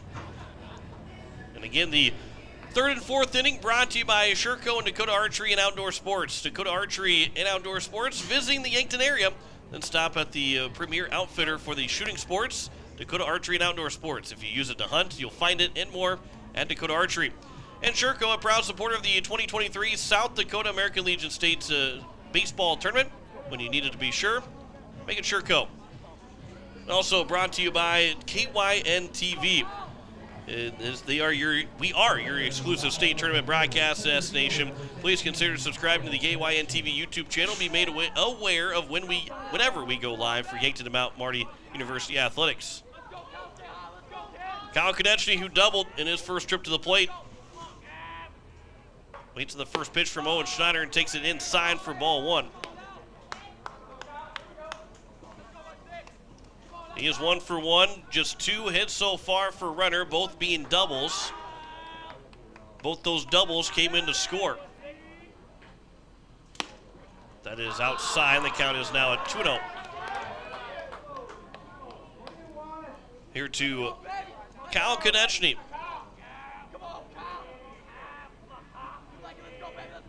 The 2-0. That is just outside as well, and the count's now 3-0. Owen Schneider has walked 1, has hit 2, but has 3 strikeouts as well. A 3-0 pitch. That'll miss low for ball 4, and a 4-pitch walk to kick off the bottom of the 3rd. And Renner is in business to open things up. Shortstop and Winghart will come in and have a conversation with Schneider. Sully Schlimgen was hit by a pitch back in the bottom of the 1st inning. He was left stranded over at 3rd. Schlimgen so far 2 for 13 here in the playoffs. Does have a home run, a solo shot, coming back in that region round against Brandon Valley. Schlimgen will relace the shoes, which gives us another chance to tell you that our state tournament broadcast is brought to you by Hedro, one of Yankton's best and biggest employers. When you're ready for a break and looking for a new direction, visit jobs.hedro.com. And also Olson Pest, your residential and commercial pest control solutions. Call 1-800-KIL-BUGS. And also Truxedo, looking for you to join their production team. Visit www.truxedo.com/careers to apply. Pickoff attempt Back in safely over at first is Konechny. And also the 2023 South Dakota State Legion Baseball Tournament broadcast booth is sponsored by the Fairfield Inn. Yankton's newest and nicest hotel is now open at 21st and Broadway.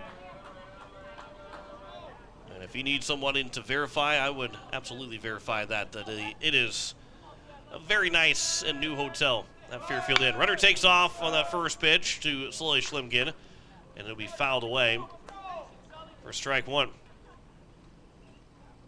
Get through 4 or 5 different, what was that, 5 or 6 different live reads there between the last pitch to Konechny and the first pitch to Schlimgin. Baseball's a great game. It can get a little bit long between pitches sometimes. The 0-1 pitch. This will be popped up right side. Long run for the first baseman, Koffel. He looks up, slowed down a little bit, and got to the corner. But the ball dropped just before it got out of play and before Koffel could get over there.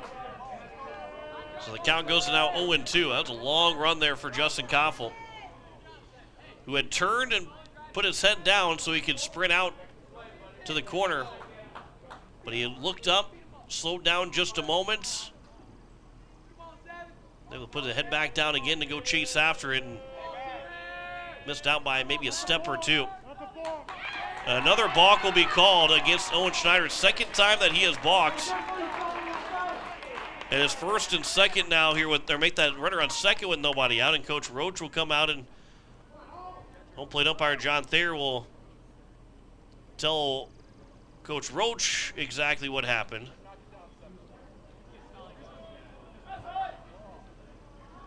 And so the count still is at 0-2. But now there's a runner on second. We had a pass ball to score the first run for Renner in the first inning. A balk scored the runner in the second inning. And now another balk has moved a runner into scoring position with nobody out. Schlimgin will pop this up, foul territory, long run for everybody. Who's going to get over to it? A sliding attempt, and then diving over the catcher was the third baseman and Nathan Lease. Everybody seems to be okay. Sliding was it for the catcher in Johnson, but he couldn't come away with it. And the count remains at 0-2. And thank goodness everybody comes away unharmed, because Lease had also tried to jump and dive, and he had to make sure he didn't go face first into the posts of the dugouts. It hit the fence right there, but he seems to be okay. Everybody seems to be okay. Here's the 0-2 pitch again. That will hit the arm of Schlimgin. And another hit by pitch. And it's first and second.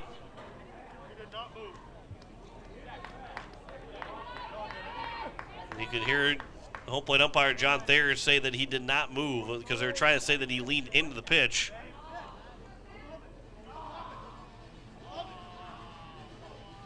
So it's first and second with nobody out here in the bottom of the third inning. And a mound visit here for the Brookings Bandits. Zach Dunham will come to the plate. The tying run is now in and on base. Here in the bottom of the third one. Been a little bit of a wild game to start this day 3 off. But then we'll all have a chance to reset ourselves after this ball game. Because our next game will be at 5 o'clock between Rapid City Post 22 and Yankton. And then Sioux Falls East and Harrisburg Gold, the two 2-0 teams that know they will be playing into Friday for sure. They will get set to play at 7:30 tonight. First pitch popped up. That will be in the infield, just outside the infield turf. Infield fly rule is called, caught by the shortstop in Parker Winghart anyway. And there's now one down here in the bottom of the third inning. And now it's Leo Huners. Number 18, shortstop, Leo Huners. The runner's at first and second with one away. Leo Huners swings to the first pitch and will foul that one away.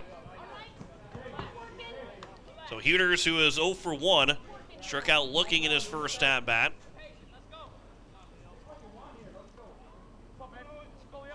got a chance to put this game within one when the base hit. The 0-1 pitch. There's a line shot into right field. Merritt comes in. He'll make the catch. The throw will come back to first and not going to be in time. Merritt was throwing on the run. Everybody will get back in safely at first and second. But a hard hit ball by Leo Huners results in the second out, and now it's Hunter Denboer. A walk and a hit by pitch. Makes it first and second with nobody out. A pop out to Parker Winghart. A line out to the right fielder Merritt. And now it's up to Hunter Denboer to try and drive in a run. First pitch is above the zone. Nope, at the top of the zone for a strike. The Renner Royal crowd not happy with that strike call. But it is 0-1. The 0-1 pitch popped foul and out of play, and the count's now 0-2. And again, where the Bandits had thoughts, we're kind of getting a little nervous about this inning being a potential disastrous inning, and Renner was feeling pretty good to score multiple runs. Now you're one pitch away from the exact opposite here. And Brookings getting it away unscathed. 0-2 pitch will miss outside for ball one.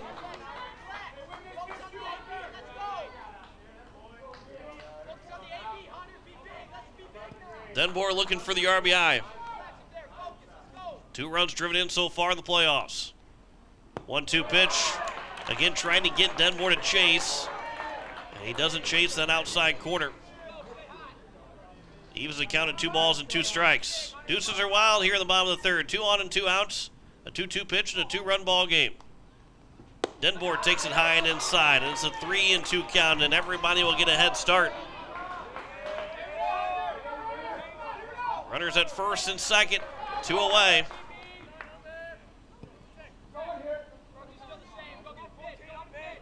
Schneider comes set. We have time called. We had everybody saying it was a balk. We had guys not sure exactly how. That was again a little intense time called right there. But it's a 3-2 count with 2 outs. Runners take off. The pitch is flown out towards right field. Jack Merritt will come in. And with the runners at first and second with nobody out, Renner fails to cash in. 3 pop outs to end the inning. No runs, no hits, no errors, and 2 men left on base. 3 completes here at Riverside Field. Brookings leads at 4-2 over Renner. This is the 2023 South Dakota American Legion State Tournament on KYN-TV in Yankton.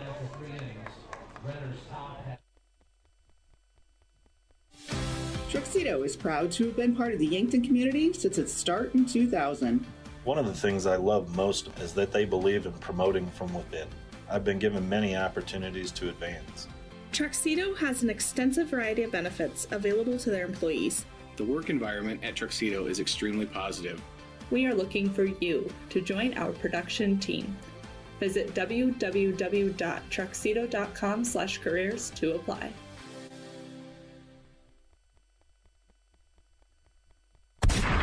Visiting the Yankton area? Then stop at the premier outfitter for the shooting sports, Dakota Archery and Outdoor Sports. If you use it to hunt, you'll find it and more at Dakota Archery. Their store features archery equipment and guns from the leading manufacturers, plus all the gear you need to go with it. Clothing, boots, bags, caps, gloves, ammo, arrows, and more. Open every night till 8. Dakota Archery and Outdoor Sports, East Highway 50, Yankton, South Dakota. It is going to be 2, 3, and 4. Top of the 4th. Breck Hirschoff, Parker Winghart, Justin Koffel. Brookings leads 4-2 over the Renner Royals in the first elimination game of the day. And again, this is a 10 o'clock start for a game for day 3. However, after we're done with this ball game, everybody will clear out. We'll come back tonight. We'll play at 5 o'clock and 7:30. Yankton to post 22. They'll play the second elimination game of the day. And then it will be Sioux Falls East and Harrisburg, the 7 o'clock, and make that 7:30 game. East and Harrisburg Gold, their tournaments are not on the line today. The other 4 teams that are playing, including these 2 teams, they have to win to keep their tournament alive. So here's Brett Kershaw to lead things off. He'll swing the first pitch. Fly ball to deep left, down the line, and it's going to be base hits for Hershoff. He'll get 2.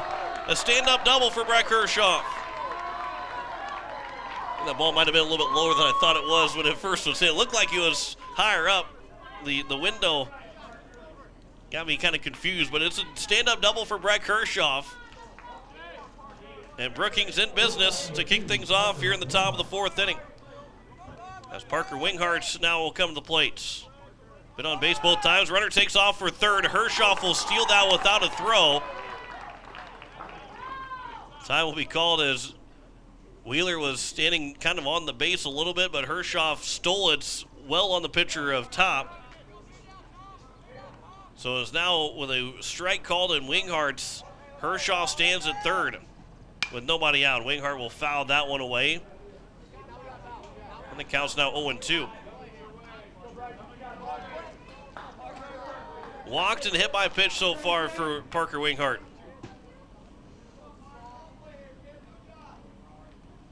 The 0-2.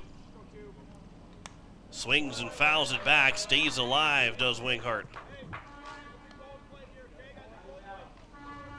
The count goes to 1-2. Or make that 0-2. Stays at 0-2.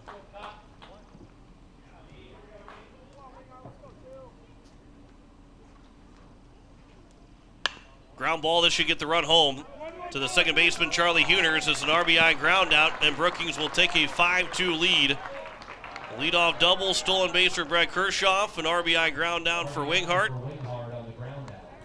And there's one on, make that one out, nobody on, and 1 run home here in the top of the 4th, and a 5-2 lead now for Brookings.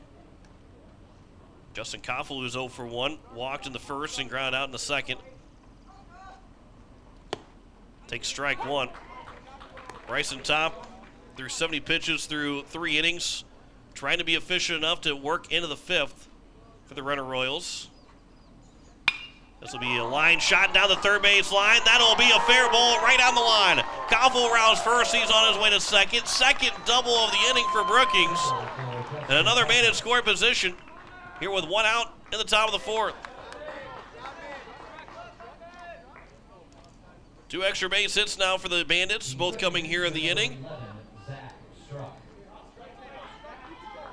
2 doubles as well for the Renner Royals. Now Zach Struck. He was the hero on Tuesday in Game 1, got the RBI single to beat Post 22. There's a soft liner right to the second baseman and Charlie Huners. He'll make the catch and getting back to the bag at second. And there's now 2 down. And now it'll bring up Nathan Lease, who is 2 for 2 with 2 singles. He's 5 for his last 5. And for Nathan Lease, 10 hits here in the playoffs. 10 for 17 now. Not a bad 2023 playoffs for Nathan Lease. Takes the first pitch inside for ball 1. He has driven in 5 runs, make that 7 runs with now 2 RBIs here in this game.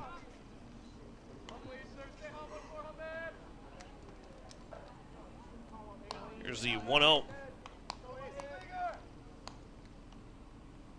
Ground ball to the right side. Finally be retired for the first time in 6 at-bats. As a throw from Charlie Huners. He was part of all 3 outs in that 4th inning. But a run scores on 2 hits. There were no errors and 1 man left on base. We head to the bottom of the 4th, a 5-2 lead for Brookings over Renner. This is the 2023 South Dakota American Legion State Tournament on KYN-TV in Yankton.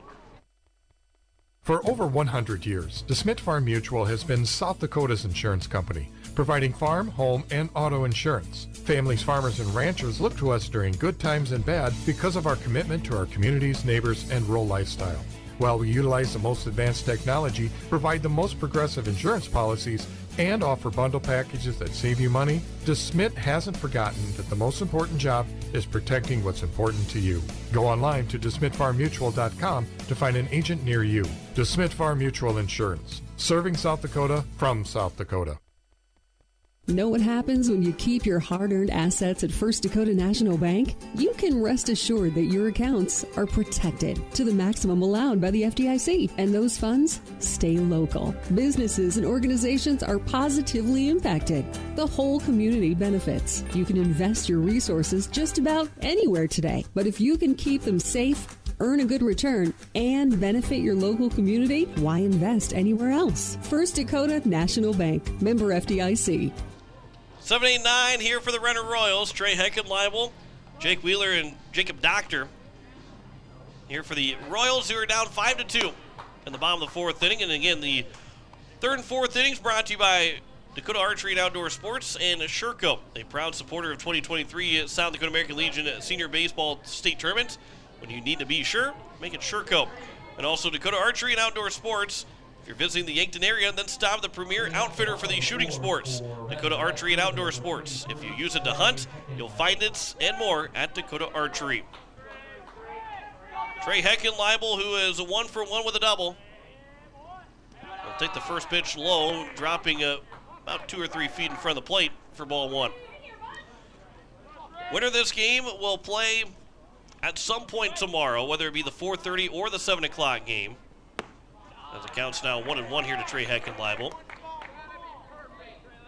If it is Brookings, they will play Harrisburg Gold, regardless of how the other two games finish out, as it'll be fouled out of play, and the count's now 2-2.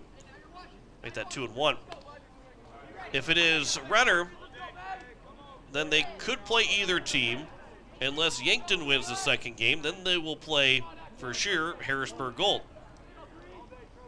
Here's a 2-1 pitch. That one taken for a strike, and the count's now 2-2 here to Heckenleibel. If it's Renner and Post 22 both winning, Renner will play the 4:30 game against the loser of East and Gold, and then Post 22 will play the winner at 7 o'clock tomorrow night. 2-2 pitch, swing and a miss. They'll have to throw it over to first base. And the tag just applied in time of the first baseman, Koffel. They got the out, so it doesn't necessarily matter, but now we'll have a discussion here from Coach Roach with home plate umpire and John Thayer, but the out recorded, and the throw to first was in time. And now here is Jake Wheeler, the third baseman, who was hit by a pitch in his first trip. That was fouled out of play. They mentioned all that because the winner of Harrisburg Gold and East, while they will be in the championship Saturday, they'll play one of the teams and can eliminate them tomorrow night. But will avoid playing the same team twice. That one comes high and inside. So Yankton will not play Harrisburg Gold. Brookings will not play Sioux Falls East. But Renner and Post 22 have not played either of those two teams. So that's how we get to that point, as that one will be flown out towards shallow center field. The center fielder in Hershoff will come in and make the catch. And there's two down here in the bottom of the fourth. So that way, right now, if it's Brookings, that if the score holds out and Brookings wins, they know they're playing Harrisburg Gold tomorrow, regardless if Harrisburg Gold wins or loses. They just have to wait to figure out if they win or lose what time they'll play. The winner of that Harrisburg Gold and Sioux Falls East game will play at 7 o'clock tomorrow night, as the first pitch to Jacob Doctor will be taken for a strike. Here's the 0-1 pitch. Swing and a miss, and it's now an 0-2 count. And Yankton, who played Harrisburg Gold last night, if they win at 5 o'clock, they know they will play Sioux Falls East at some point tomorrow. There's a ground ball to the third baseman, and Nathan Lease. It's a 1-2-3 inning as that was picked out by Justin Koffel. We have played 4 here at Riverside Field, and it is a 5-2 lead for Brookings over Renner. This is the 2023 South Dakota American Legion State Tournament on KYN TV in Yankton. When you were younger, what did you dream of doing for a living? Was it to be an engineer, a machinist? How about a mechanic? Maybe work for a worldwide company. Well, we can make your dream a reality right here in Yankton. You're a click away with Hydro Extruded Solutions. Hydro is in 40 countries, with Yankton being the second largest in the U.S. with a family of 420 employees. Take the leap to become a part of our family today. Where opportunities begin at your fingertips. Go to jobs.hydro.com. We are aluminum.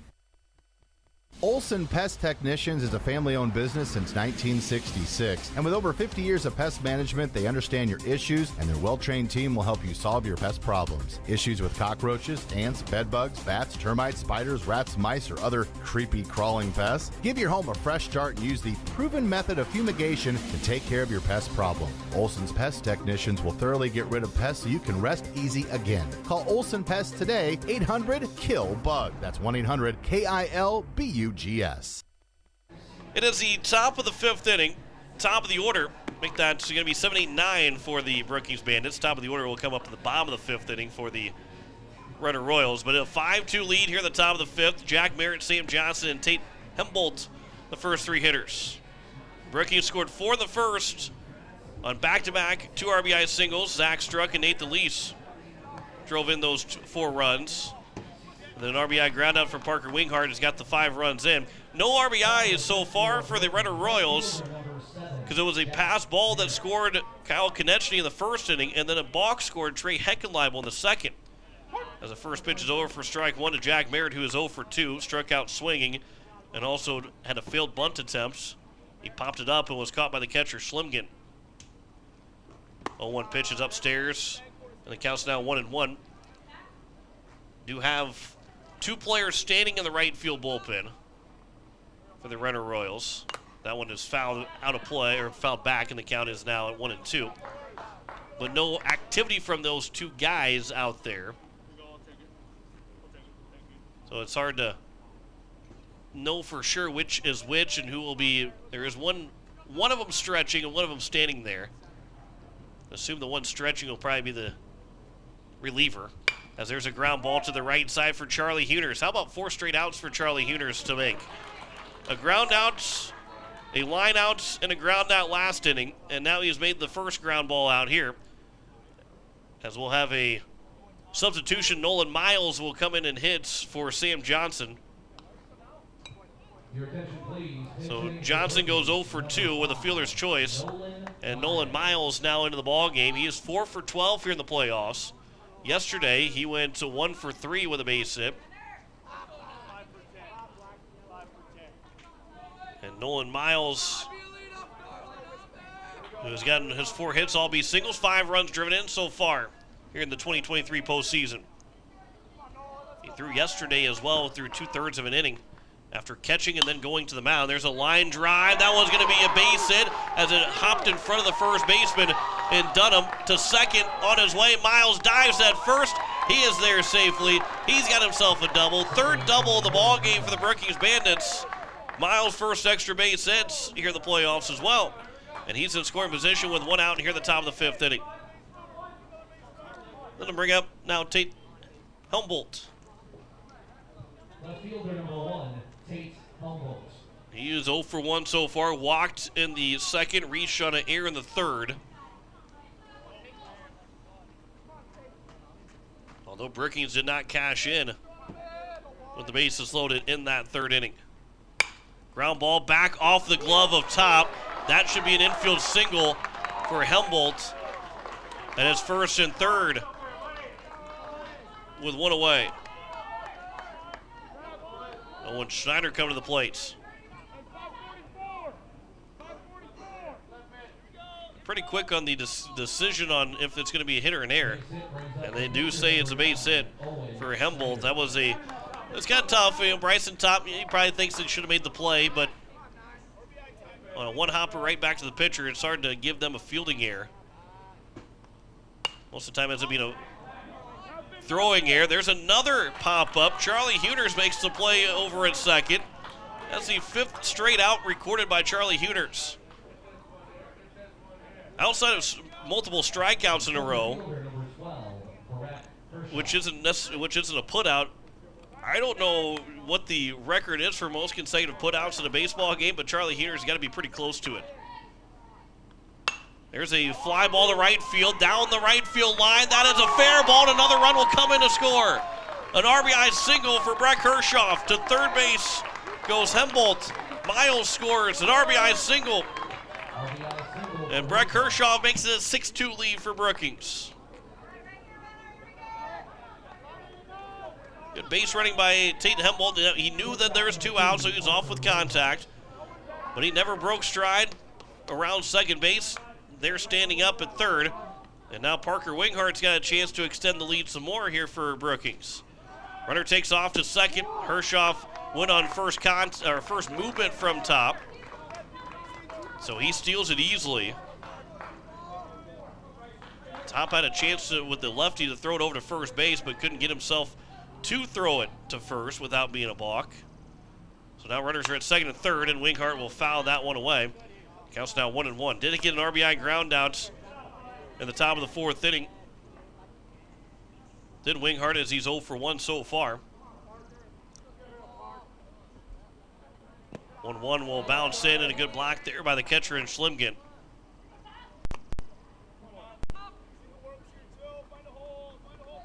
2-1 count here to Parker Winghart.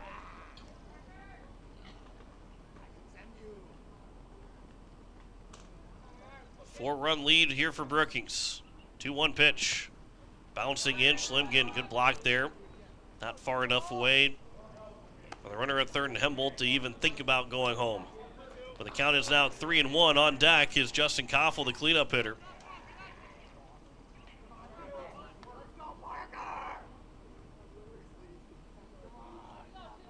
Here's a 3-1 pitch.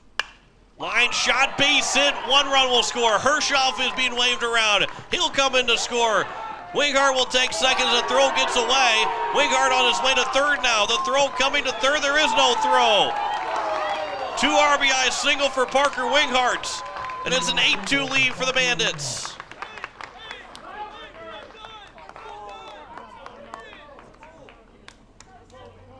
Will be a throwing error from the left fielder in Heckenleibel.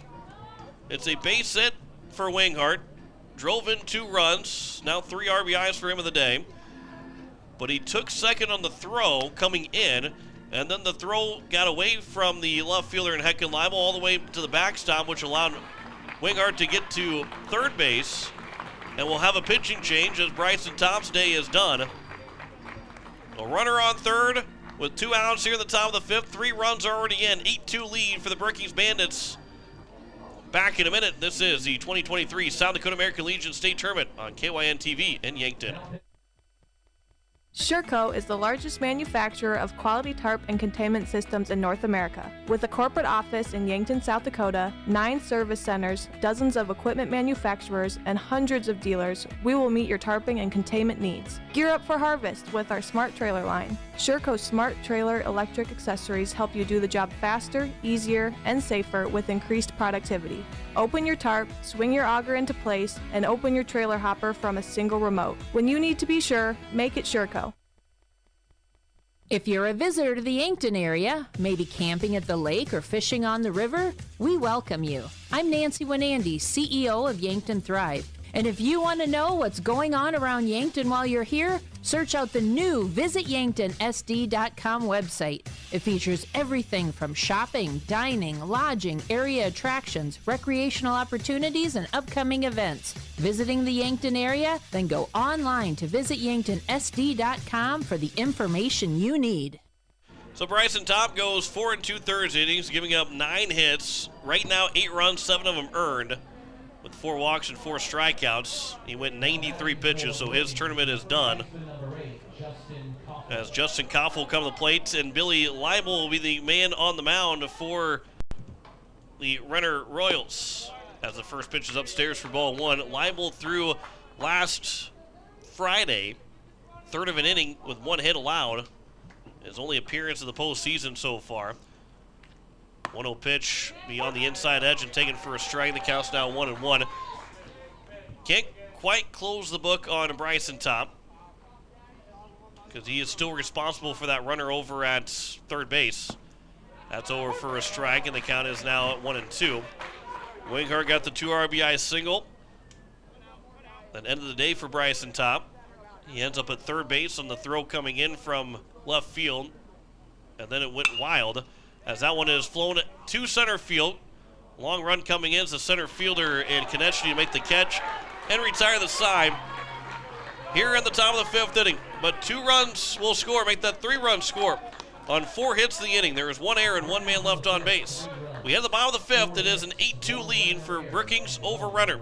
This is the 2023 South Dakota American Legion State Tournament on KYN-TV in Yankton.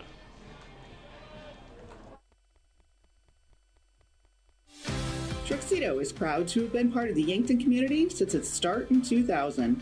One of the things I love most is that they believe in promoting from within. I've been given many opportunities to advance.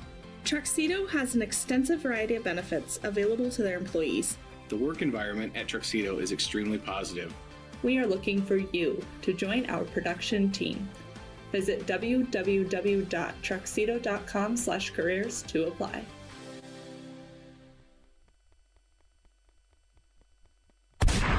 Visiting the Yankton area? Then stop at the premier outfitter for the shooting sports, Dakota Archery and Outdoor Sports.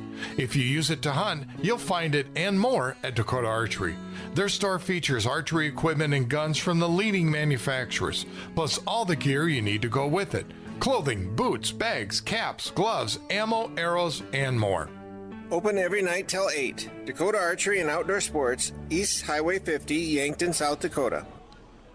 Top of the order for the Renner Royals, Charlie Huners, Kyle Konechny, and Sully Schlimgen against Owen Schneider, working into his 5th inning.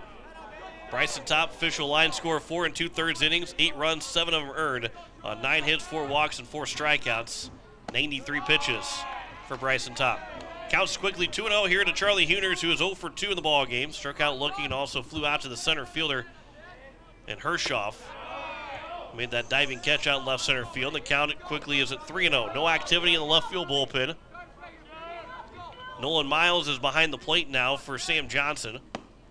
That one's over for a strike, and the count's now 3-1. That's their only substitution so far for the Brookings Bandits. 3-1 pitch, popped up, shallow center field. Behind the bag, the second baseman Struck will take it. They'll make the catch. So lead off the bottom of the 5th inning, and it brings up Kyle Konechny as Charlie Huners now 0 for 3. Konechny is 1 for 1. Doubled in the first, walked in the third. Came in to score on the pass ball. That made it 4-1 at the time. Now 8-2 is our score. One outside for ball 1. Those 2 innings have gotten away from the Renner Royals, a 4-run first and a 3-run 5th. 1-0 is over at the letters for a strike, and the count is even on a ball and a strike here to Kyle Konechny. Loser season is done. The winner advances for at least one more day here in Yankton. That one will bounce in and goes off the mask of Nolan Miles after hit 10 feet in front of the plate. And the count is 2-1 here to Kyle Konechny.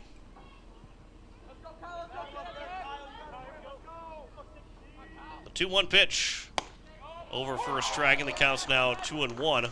Make that 2-2.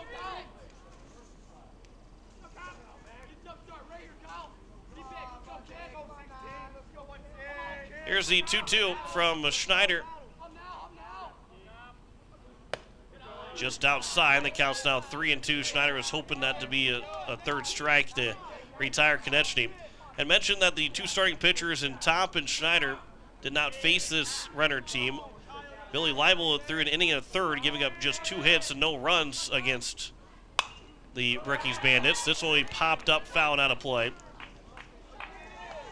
This is technically the rubber match between these 2 teams. A split in the doubleheader to begin the season. One team's season began against the other. One team's season will end against the other. 3-2.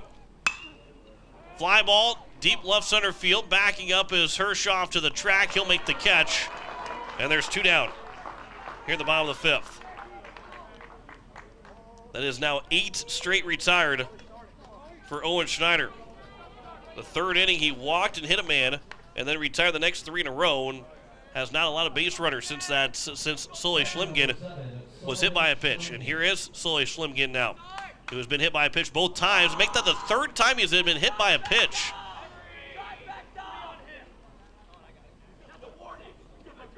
There is no intent to hit Sully Schlimgen. I don't think there's any bad blood between Brookings and Renner to the point of Sully Schlimgen being a guy that is disliked by the Brookings Bandits.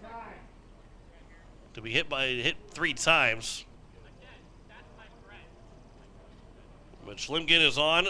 That ends the 8 straights that have been retired by Schneider. And that one stung Schlimgen. He is hunched over in some pain with his left arm.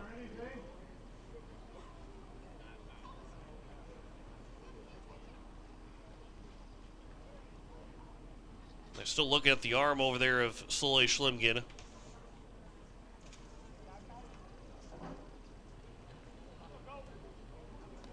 And he's the catcher too, so not like the DH like he was yesterday that could allow him to stay in the ball game. Or I guess he wasn't he was a third baseman yesterday. But if he was a DH, you wouldn't so worried necessarily about him throwing the ball. Now this is his non-throwing arm; it's his left arm.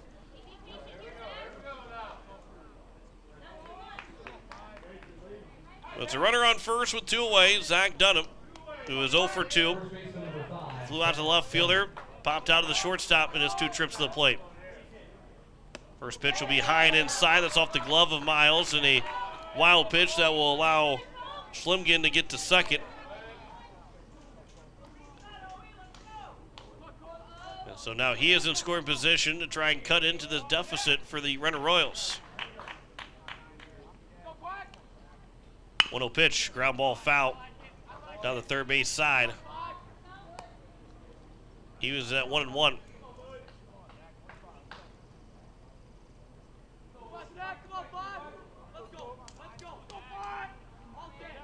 Here's the 1-1. This will be popped up, out of play. The count's now 1-2.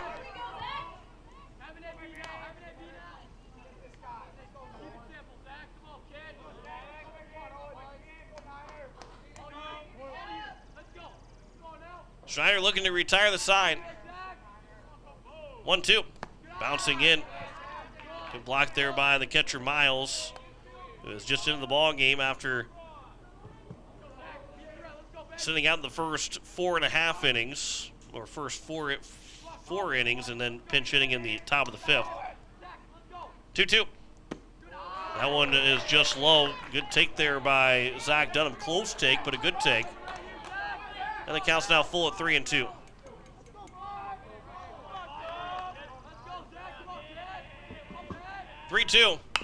And it is grounded into the third base dugout.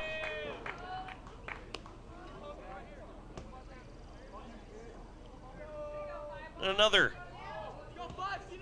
3-2 pitch upcoming.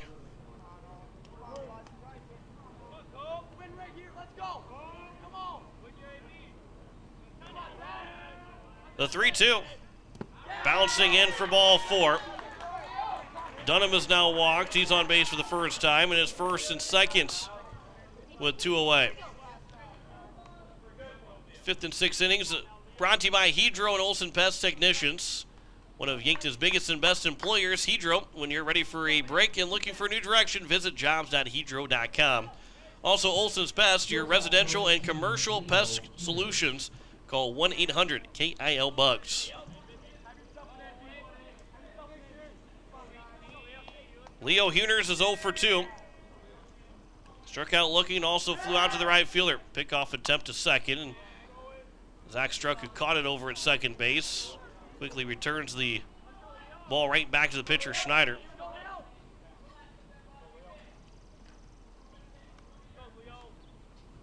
That one will hit Leo Huners. And Leo Huners gives a stare down to the pitcher in Owen Schneider. And the bases are now loaded here with 2 away.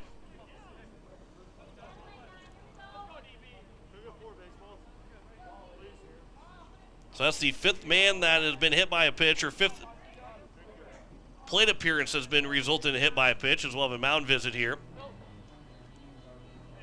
As 3 times Schlemgen has been hit. Leo Huner's now hit by a pitch, and Jake Wheeler was hit in the second inning. So Leo Huner's taking exception to that hit by a pitch. Bases are loaded here with 2 away in the bottom of the 5th inning. An 8-2 lead for the Brookings Bandits over the Renner Royals. Again, if Renner wins, they could play either East or Harrisburg Gold if Post 22 wins. If Renner wins and then Yankton wins that second game, they will play Harrisburg Gold regardless of the outcome. Brookings wins, they know they'll be playing Harrisburg Gold tomorrow night. To figure out the times will be after the final game is done. First pitch over for strike 1 to Hunter Denboer. He walked, flew out to the right fielder.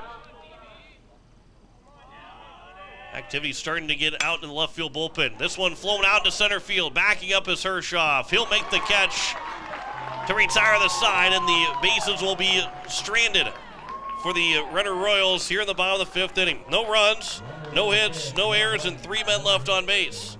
5 completes between Brookings and Renner. It's an 8-2 lead for the Bandits. This is the 2023 South Dakota American Legion State Tournament on KYN-TV in Yankton.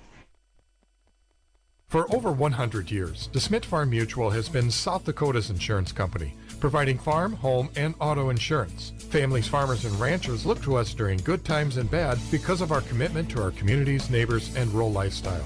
While we utilize the most advanced technology, provide the most progressive insurance policies, and offer bundle packages that save you money, DeSmit hasn't forgotten that the most important job is protecting what's important to you. Go online to DeSmitFarmMutual.com to find an agent near you.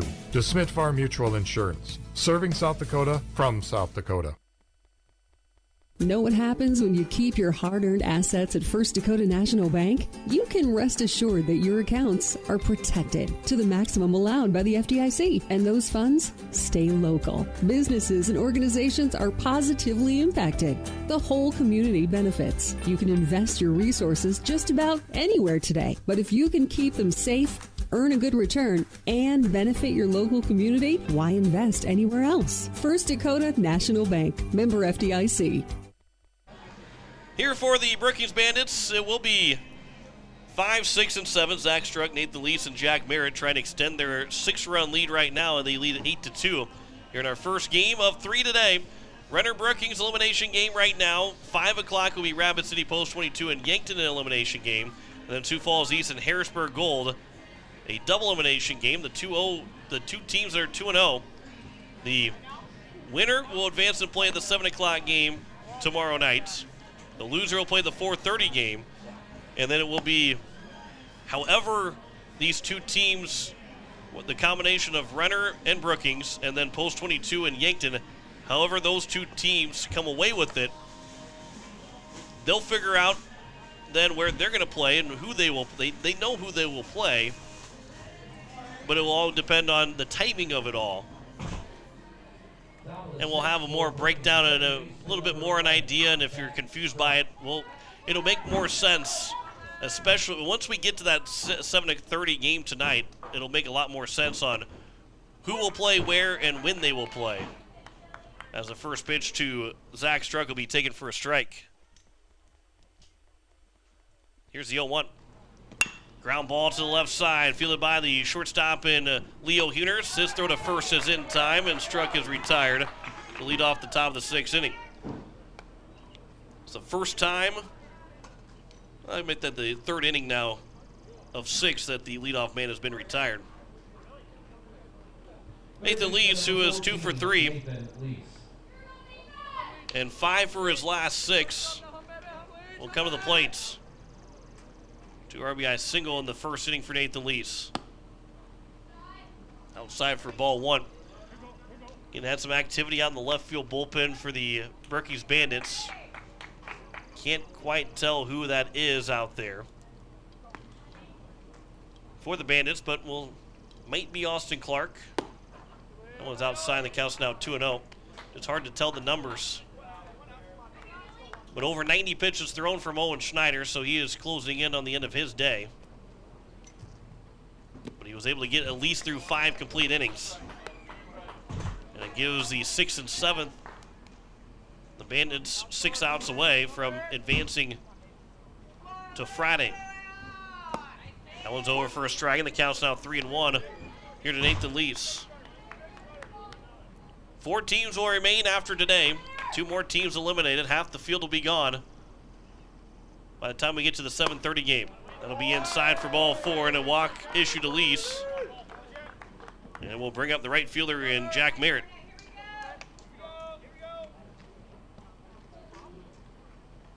I'm not saying that something will happen, but if Owen Schneider comes to the plate, depending on where the situation is,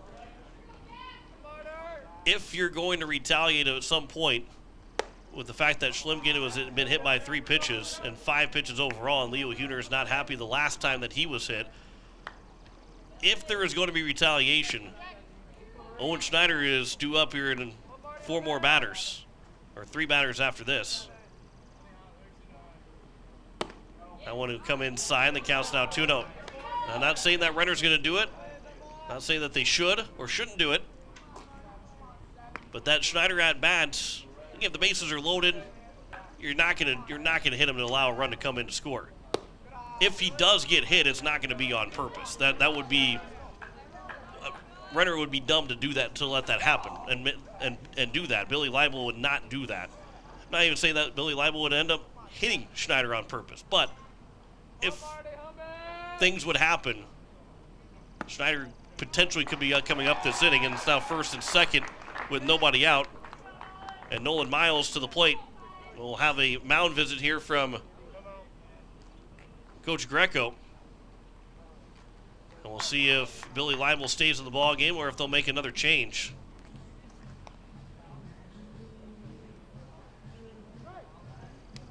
And I believe they are going to make a change. Second Leibel going to come in. He is coming in from left field, so that will put an end to the day for Billy Leibel, who throws just a 1/3 of an inning. And now Trey Heckenleibel will come to the mound.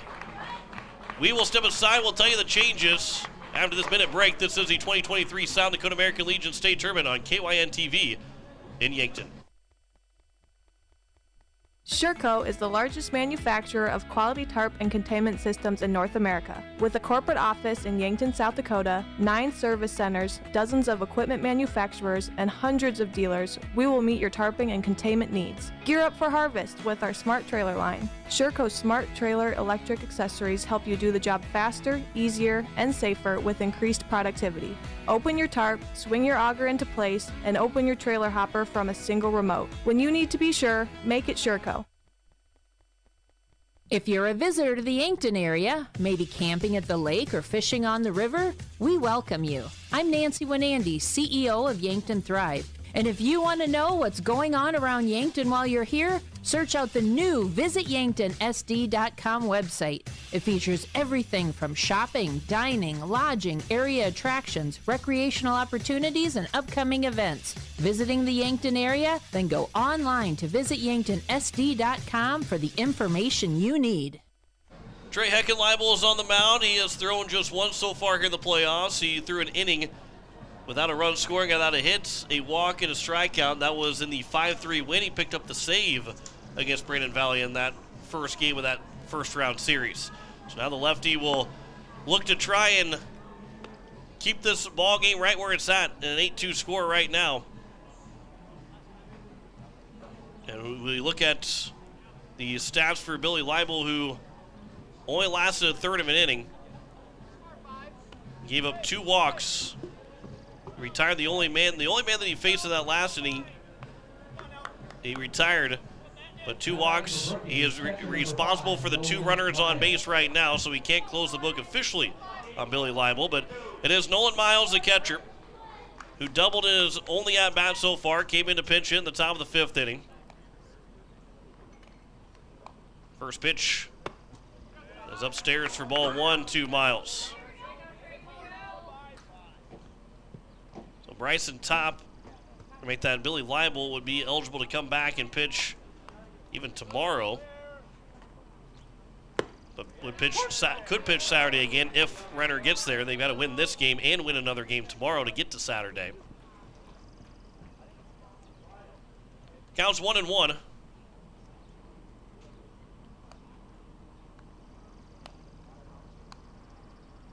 Miles with a fly ball to left field. That's going to get down for a base hit. Everybody will stop where they're at. The bases are now going to be loaded with nobody out. And it brings up Tate Hembolt. So Hembolt, who is 1 for 2 in the ball game, will walk in the second, reach on the air in the third, and also single in the fifth. Brookings is in a prime position to nearly put this game out of reach. They lead it by 6 right now. The first pitch will miss inside for ball 1. If Hembolt would reach base, scoring at least 1 run, he'd be the run to get Brookings up to a 10-run lead in the 6th inning. 1-0 pitch will miss low, and the count's now 2-0. Kind of hard to believe that we've had 3 games yesterday, 3 of the 4 games yesterday went to a 10-run rule win. And now we're already talking about one here again today. 2-0 pitch, grounded foul down the third base side. Rapid City post 22. The 10-run rule win over Harrisburg Maroon. Brookings was 10-run ruled, 14-4. And Harrisburg Gold with a 10-run rule win over Yankton, 16-4. 2-1 pitch. That'll miss low, and the count's now 3-1. Ekin Leibel, nowhere to put Tate Hembolt. Number 9 man in the order. Do you give the... Tell him to, I mean, it's 3-1 pitch. You're looking for one spot to swing. 3-1 will miss for ball 4, and that will bring in another run. An RBI walk with the bases loaded, and it's now a 9-2 ball game. And now here's Owen Schneider. So now if the 3 runners on base all come in to score, Renner will be down to their final 3 outs in the bottom of the 6th inning and have to score at least a run. They'll have 7, 8, 9 to do it. First pitch from Ekin Leibel will bounce into Schneider for ball 1. Again, you mentioned, if there was going to be retaliation, this is not going to be a spot. If Schneider would get hit by a pitch, there is no chance that would be on purpose. Because you do not want to bring a run in by just trying to get even by hitting somebody with a pitch. 1-0 pitch. That one's fouled back, and that counts now 1-1. Again, not applying that Renner would be a team or be a group that would retaliate like that, but the emotion's getting a little bit high, and it's sometimes hard to turn that off a little bit. 1-1 pitch. This will be popped foul out of play, and the count is now 1-2 here to Schneider. He can help himself out, score a couple runs here in this top of the 6th inning.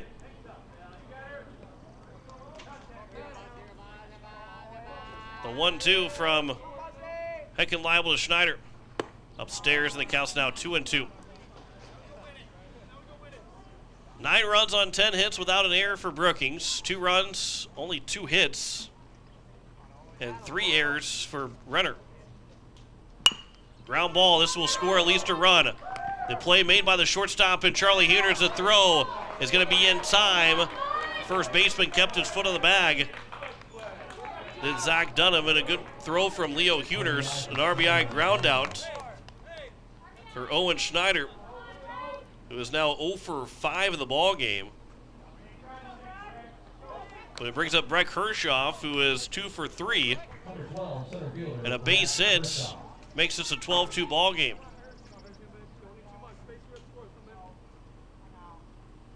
First pitch is upstairs for ball 1. Again, 7, 8, 9 will be due up in the bottom of the 6th inning for the Renner Royals, whether they need to score a run or not.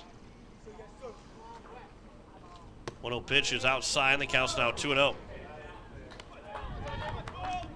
An RBI so far for Hershoff in this game. 3 RBIs for the man on deck and Parker Winghart. The 2-0. Fouled right back to the netting. After we're done with this game, after our Tuxedo post-game show, we'll have a lengthy break with our next game being at 5 o'clock. The 2-1.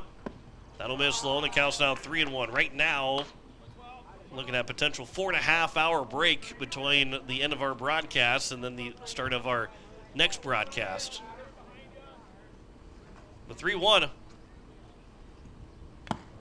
Hershoff cut on, got a foul just off the chest protector of the catcher in Schlimgen.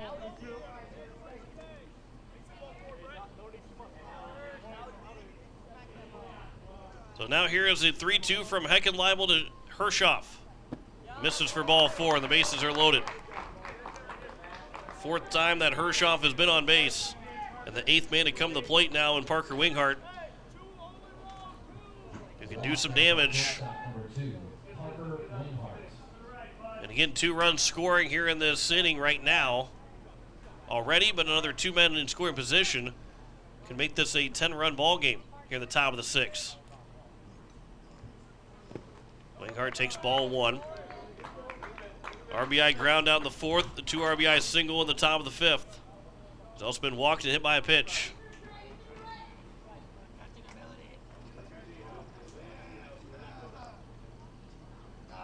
Bases are loaded with 2 outs. 1-0 is high and in tight. On at third is Nolan Miles. Tate Hembolt at second and Breck Hershoff at first. The 2-0. Also upstairs, and it's now 3-0.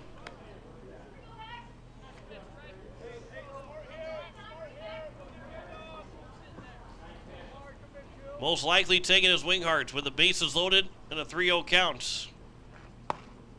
Takes it all the way for ball 4.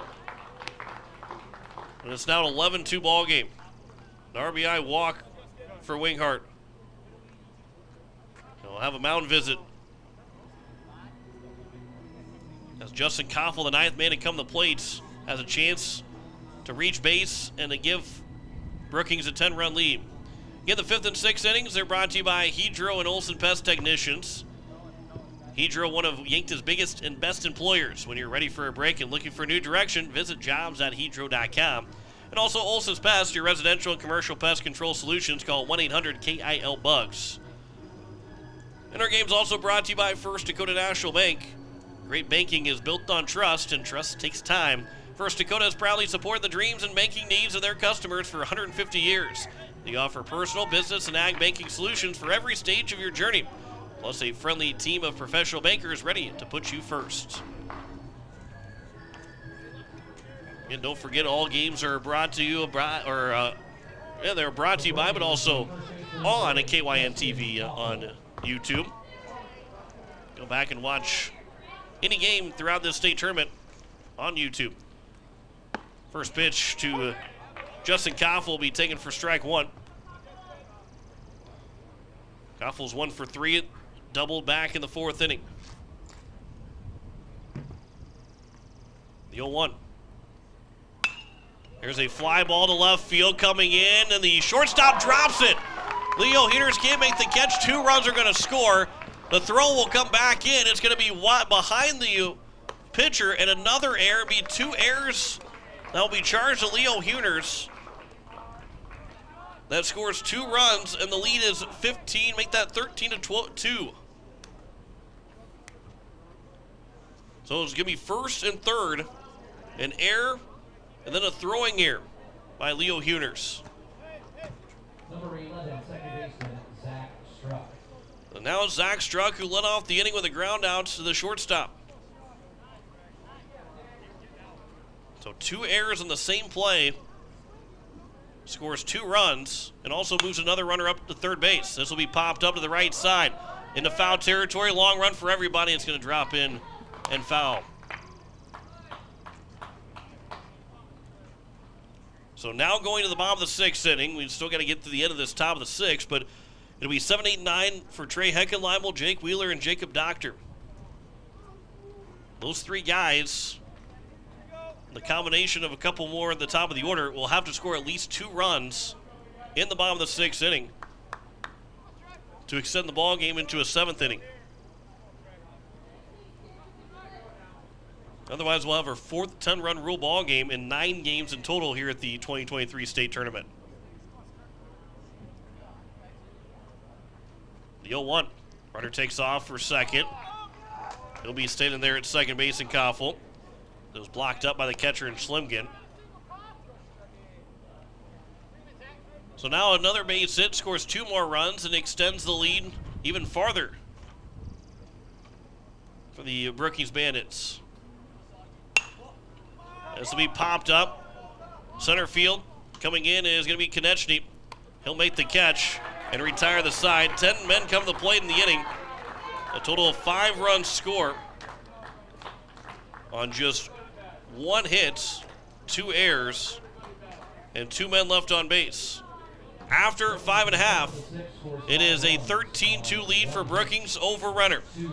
This is the 2023 South Dakota American Legion State Tournament on KYN-TV in Yankton. Know what happens when you keep your hard-earned assets at First Dakota National Bank? You can rest assured that your accounts are protected to the maximum allowed by the FDIC, and those funds stay local. Businesses and organizations are positively impacted. The whole community benefits. You can invest your resources just about anywhere today, but if you can keep them safe, earn a good return, and benefit your local community, why invest anywhere else? First Dakota National Bank, member FDIC. When you were younger, what did you dream of doing for a living? Was it to be an engineer, a machinist? How about a mechanic? Maybe work for a worldwide company. Well, we can make your dream a reality right here in Yankton. You're a click away with Hydro Extruded Solutions. Hydro is in 40 countries, with Yankton being the 2nd largest in the U.S. with a family of 420 employees. Take the leap to become a part of our family today. Where opportunities begin at your fingertips. Go to jobs.hydro.com. We are aluminum. It is 7-8-9 here for the Renner Royals. Jacob Sanderson will hit third because Jacob Doctor was the DH. Schneider now in right field. He finishes with 91 pitches today. Owen Schneider finished with 91 pitches. He'll move to right field. Now entering the game in the number 7 spot in the order. The new pitcher for Brookings, number 3, Austin Clark. So Austin Clark will take over, looking to get the final 3 outs.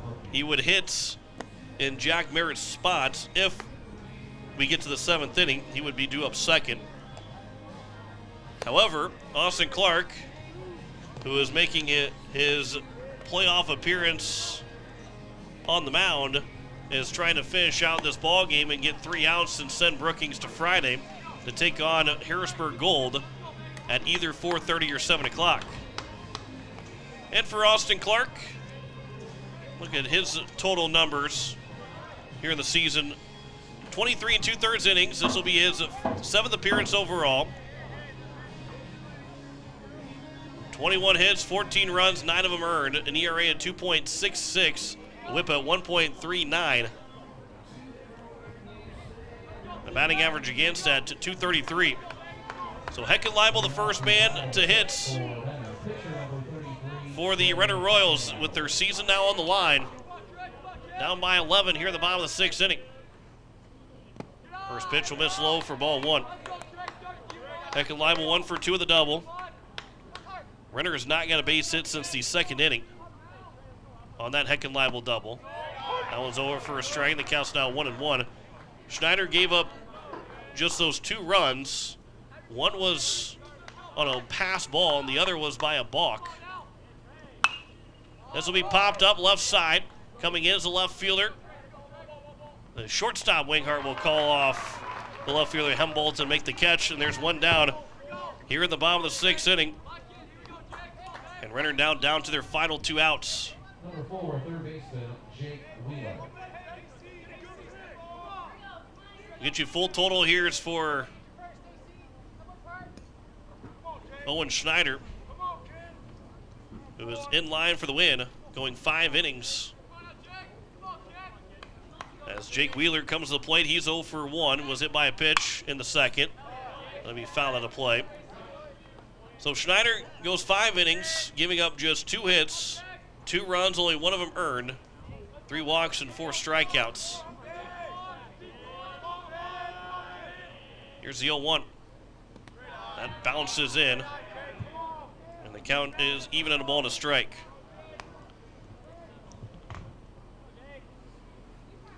Harrisburg Maroon was the first team eliminated, losing 14-4 yesterday morning. Then Aberdeen lost to Renner 8-2.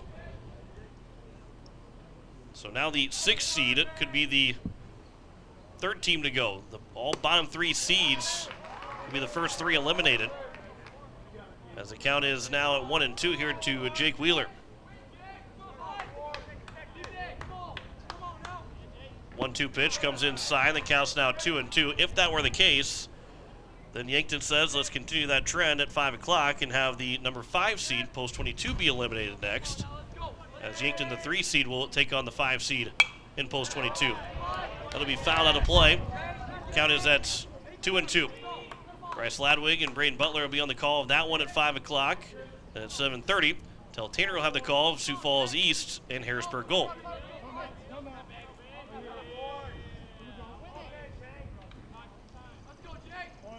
We do know tomorrow, 4:30, 7 o'clock for those 2 games on Friday. Just the opponents and what teams will be playing at that time are still to be determined, as it counts 3-2.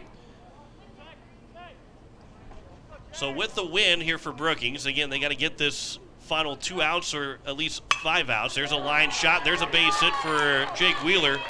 He's 1 for 2. And now it's Jacob Sanderson that will hit in the number 9 spot. And we'll go back to Charlie Huners, the top of the order. Fielder, number 22, Jacob Sanderson. But again, if Brookings finishes out this win, they will be playing Harrisburg Gold tomorrow. And we know that post 22 in Yankton, the winner of that game will play Sioux Falls East. Because Harrisburg Gold, Sioux Falls East, they'll be in the tournament regardless of the end of the day today, whether they win or lose, they're still in it, both being 2-0 right now. Here's the 1-0 pitch. That'll miss low and inside from Austin Clark. And the count is at 2-0. Then what would be determined is if the winner of that game between East and Harrisburg Gold will play at 7 o'clock, the loser will play at 4:30. And then we can finish out the bracket, because we know Brookings will play Gold and Yankton / post 22 will play East. They do that just so you don't play the same team twice, if you can avoid it at all possibility. That one's a line shot that is fouled on the first base line. That's Jacob Sanderson. He is 1 for 5 here in the playoffs.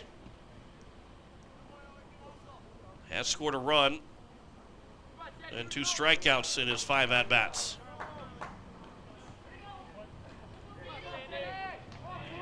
The 2-2 instead pickoff move. With an 11-run lead, that runner at first doesn't really mean much, because Renner still has to score twice in this inning. Swing and a miss by Sanderson, and Clark gets the strikeout, and there's now 2 down, and Brookings is out away from advancing to Friday to take on Harrisburg Gold. Second baseman, number 13, Charlie Huners. Charlie Huners, 0 for 3. First pitch is upstairs for ball 1. Now we got activity on the left field bullpen for the Brookings Bandits. And I bet you it's with the lead that they have is to try and keep Austin Clark under 30 pitches to come back tomorrow, as it counts now 1-1, if that were to be the case. But if Clark comes back and pitches tomorrow, then his tournament would be over, because you can't pitch 3 days in a row. As there's a swing and miss, it's now 1-2. Strike away now as the Brookings Bandits for finishing off the Renner Royals, and the Royals season coming to an end. 1-2 pitch upstairs, and the count's now 2-2.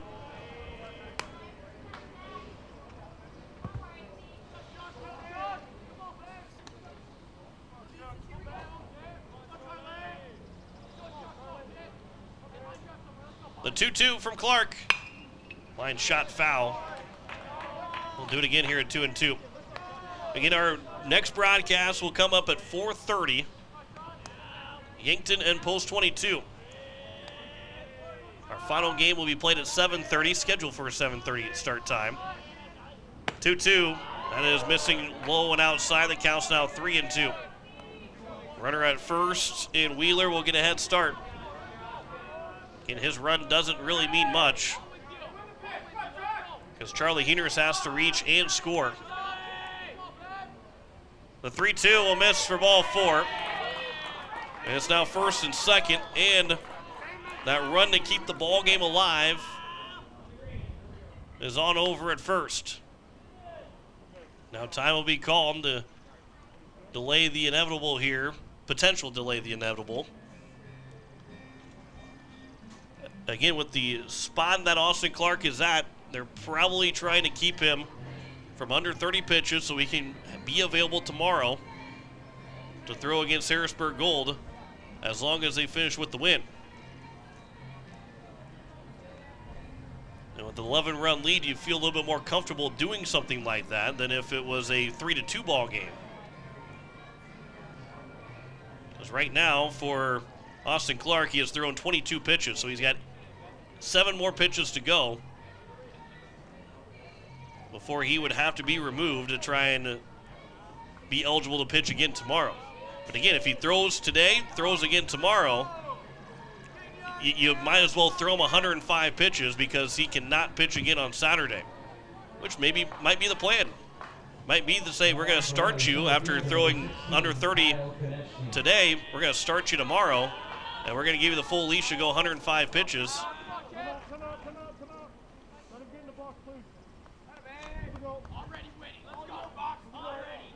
First and second here with 2 outs.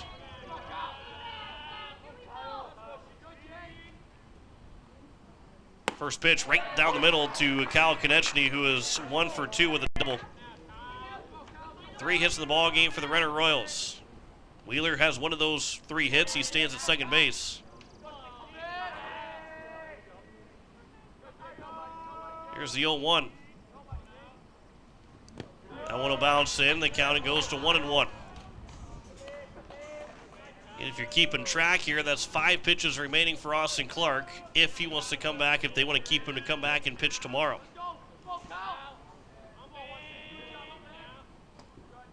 Here's the 1-1.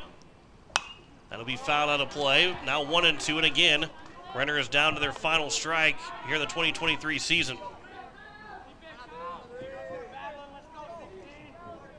They need these 2 runners to score with Wheeler on at second and Charlie Heeners on at first.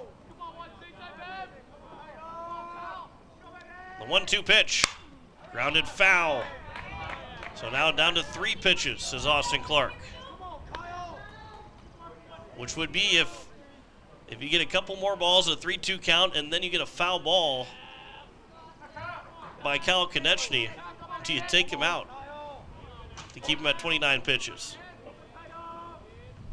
The 1-2 pitch, fouled right back, down to 2 pitches for Austin Clark, if that's what they choose to do. There is no past the threshold in that last batter. It is whatever that pitch count is. The only time that you can get past a threshold is 105 pitches to finish out in a bat.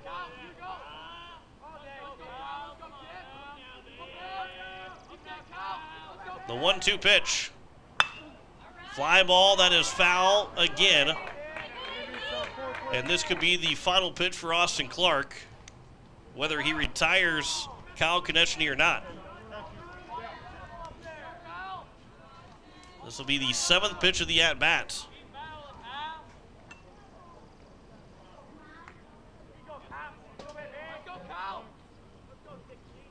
Clark looking to retire Konechny.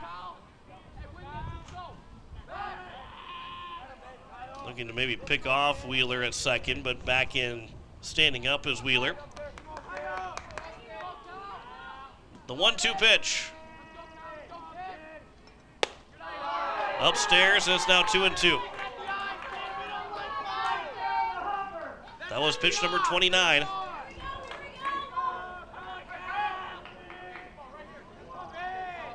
And they will not come out and get Austin Clark. Pitch number 30. The 2-2. Popped up right side. Backing up is the first baseman in Lease. Or make that Koffel, make the catch, retire the side, and finish off the ball game. No runs, 1 hit, no errors, and 2 men left on base. Final score, 13-2 win for the Brookings Bandits over the Renner Royals to advance to Friday to take on Harrisburg Gold, regardless of the outcome of tonight's games. Renner in the 6th, no runs, 1 hit, no errors. 13-2 our final score. We'll come back with the Tuxedo postgame show back after this. This is the 2023 South Dakota American Legion State Tournament on KYN-TV in Yankton.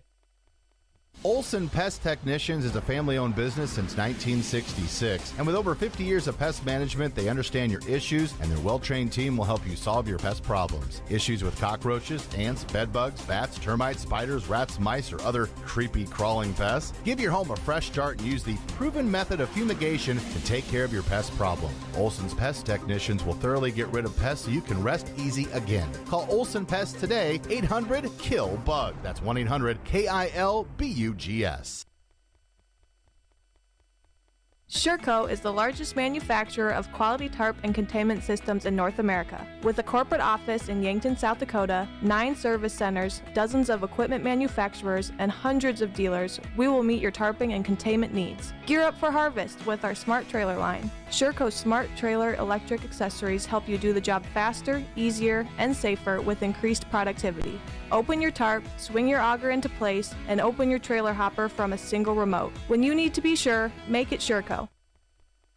If you're a visitor to the Yankton area, maybe camping at the lake or fishing on the river, we welcome you. I'm Nancy Winandy, CEO of Yankton Thrive. And if you want to know what's going on around Yankton while you're here, search out the new visityanktonsd.com website. It features everything from shopping, dining, lodging, area attractions, recreational opportunities, and upcoming events. Visiting the Yankton area? Then go online to visityanktonsd.com for the information you need. Tuxedo is proud to have been part of the Yankton community since its start in 2000. One of the things I love most is that they believe in promoting from within. I've been given many opportunities to advance. Tuxedo has an extensive variety of benefits available to their employees. The work environment at Tuxedo is extremely positive. We are looking for you to join our production team. Visit www.tuxedo.com/careers to apply. Final score, 13-2 win for the Brookings Bandits over the Renner Royals in 6 innings.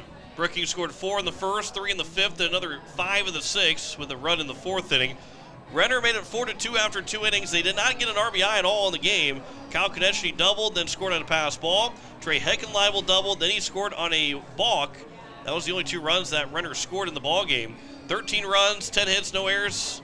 And for the Brookings Bandits, they had left overall and messed that up there, left 10 men on base. And for the Renner Royals, they had 2 runs, 3 hits, 5 errors, and they left 9 men on base as their season comes to an end here, going 1-2 in the postseason.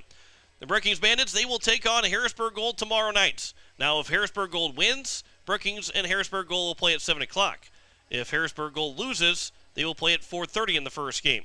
Yankton and Rapid City Post 22, the winner will take on Sioux Falls East, and that'll be the reverse of what happens if East wins. Yankton or Post 22 will play them at 7 o'clock, and if East loses, Post 22 and Yankton will play at 4:30. And that'll all be determined later on tonight after we get done with our final game at 7:30 with East and Harrisburg Gold. Rapid City Post 22 and Yankton, they will play at 5 o'clock here in this evening. We'll be on the air at 4:30, both on KYN-TV and KYNT. So that is just about 4 hours from now. 4 hours and 10 minutes away. We'll be getting on the air before our nightcap of the day 3 of the 2023 Class A state tournament. So Brookings advances. The 4 seed is still alive. They will play Friday against Harrisburg Gold. The time will be determined after tonight. Rapid City Post 22 and Yankton, they will come up playing up at 5 o'clock, and they'll take on Sioux Falls East. The winner of that game will take on Sioux Falls East, with that time to be determined after we're done here this evening. Want to say thanks to Bryce Ladwig, also to Tell Tanner and Braden Butler. We have gotten through 9 games. We're in the double digits now. Post 22 and Yankton will come up game 10 here at 5 o'clock. At 4:30 we'll start coverage. For now, though, we'll say so long. John McClure here saying so long. Our final score, 13-2. Brookings beats Renner in 6 innings to stay alive in the state tournament. We'll see you at 4:30 this evening.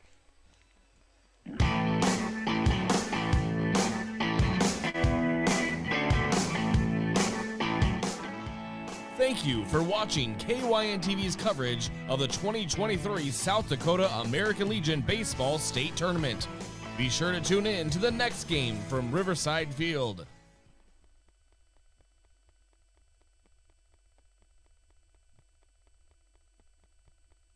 Hi, my name's Paula. Hello, my name is Nicole Johnson. Hey, my name is Cy Williams.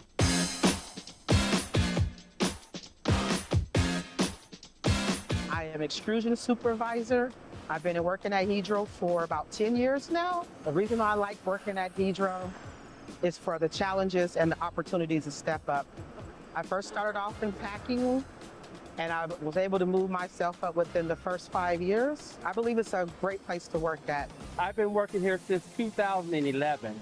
I really like working for this company here. The department I work in here is dye repair. I've been a dye corrector for like maybe 4.5 years. I love it. I love the people. When we work here, we work safe. We work together as a unit. I worked here at Hedro approximately 4 months now. I am the plant machinist. Everybody I work with is fantastic. Total mutual respect with all the employees around here. A lot of people are 45-year employees, so to have a company with that many people that are 20, 30, and 40 years, they have to be doing something right.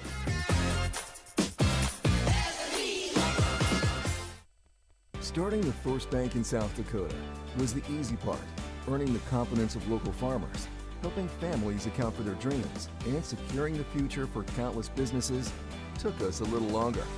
We owe it to the hard workers, big dreamers, and forward thinkers out there.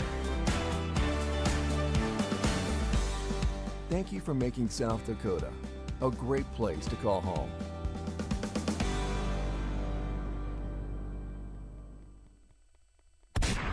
Visiting the Yankton area? Then stop at the premier outfitter for the shooting sports, Dakota Archery and Outdoor Sports.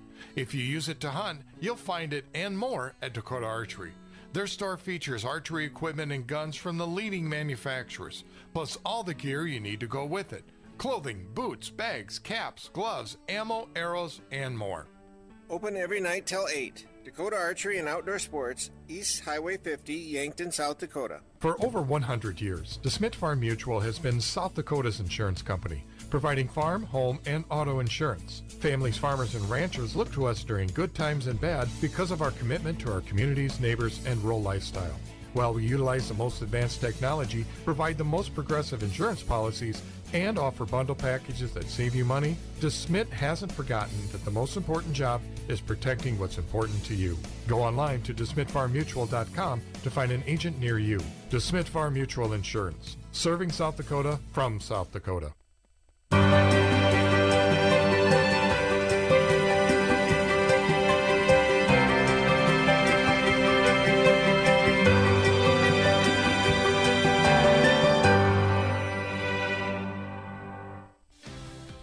Is proud to have been part of the Yankton community since its start in 2000.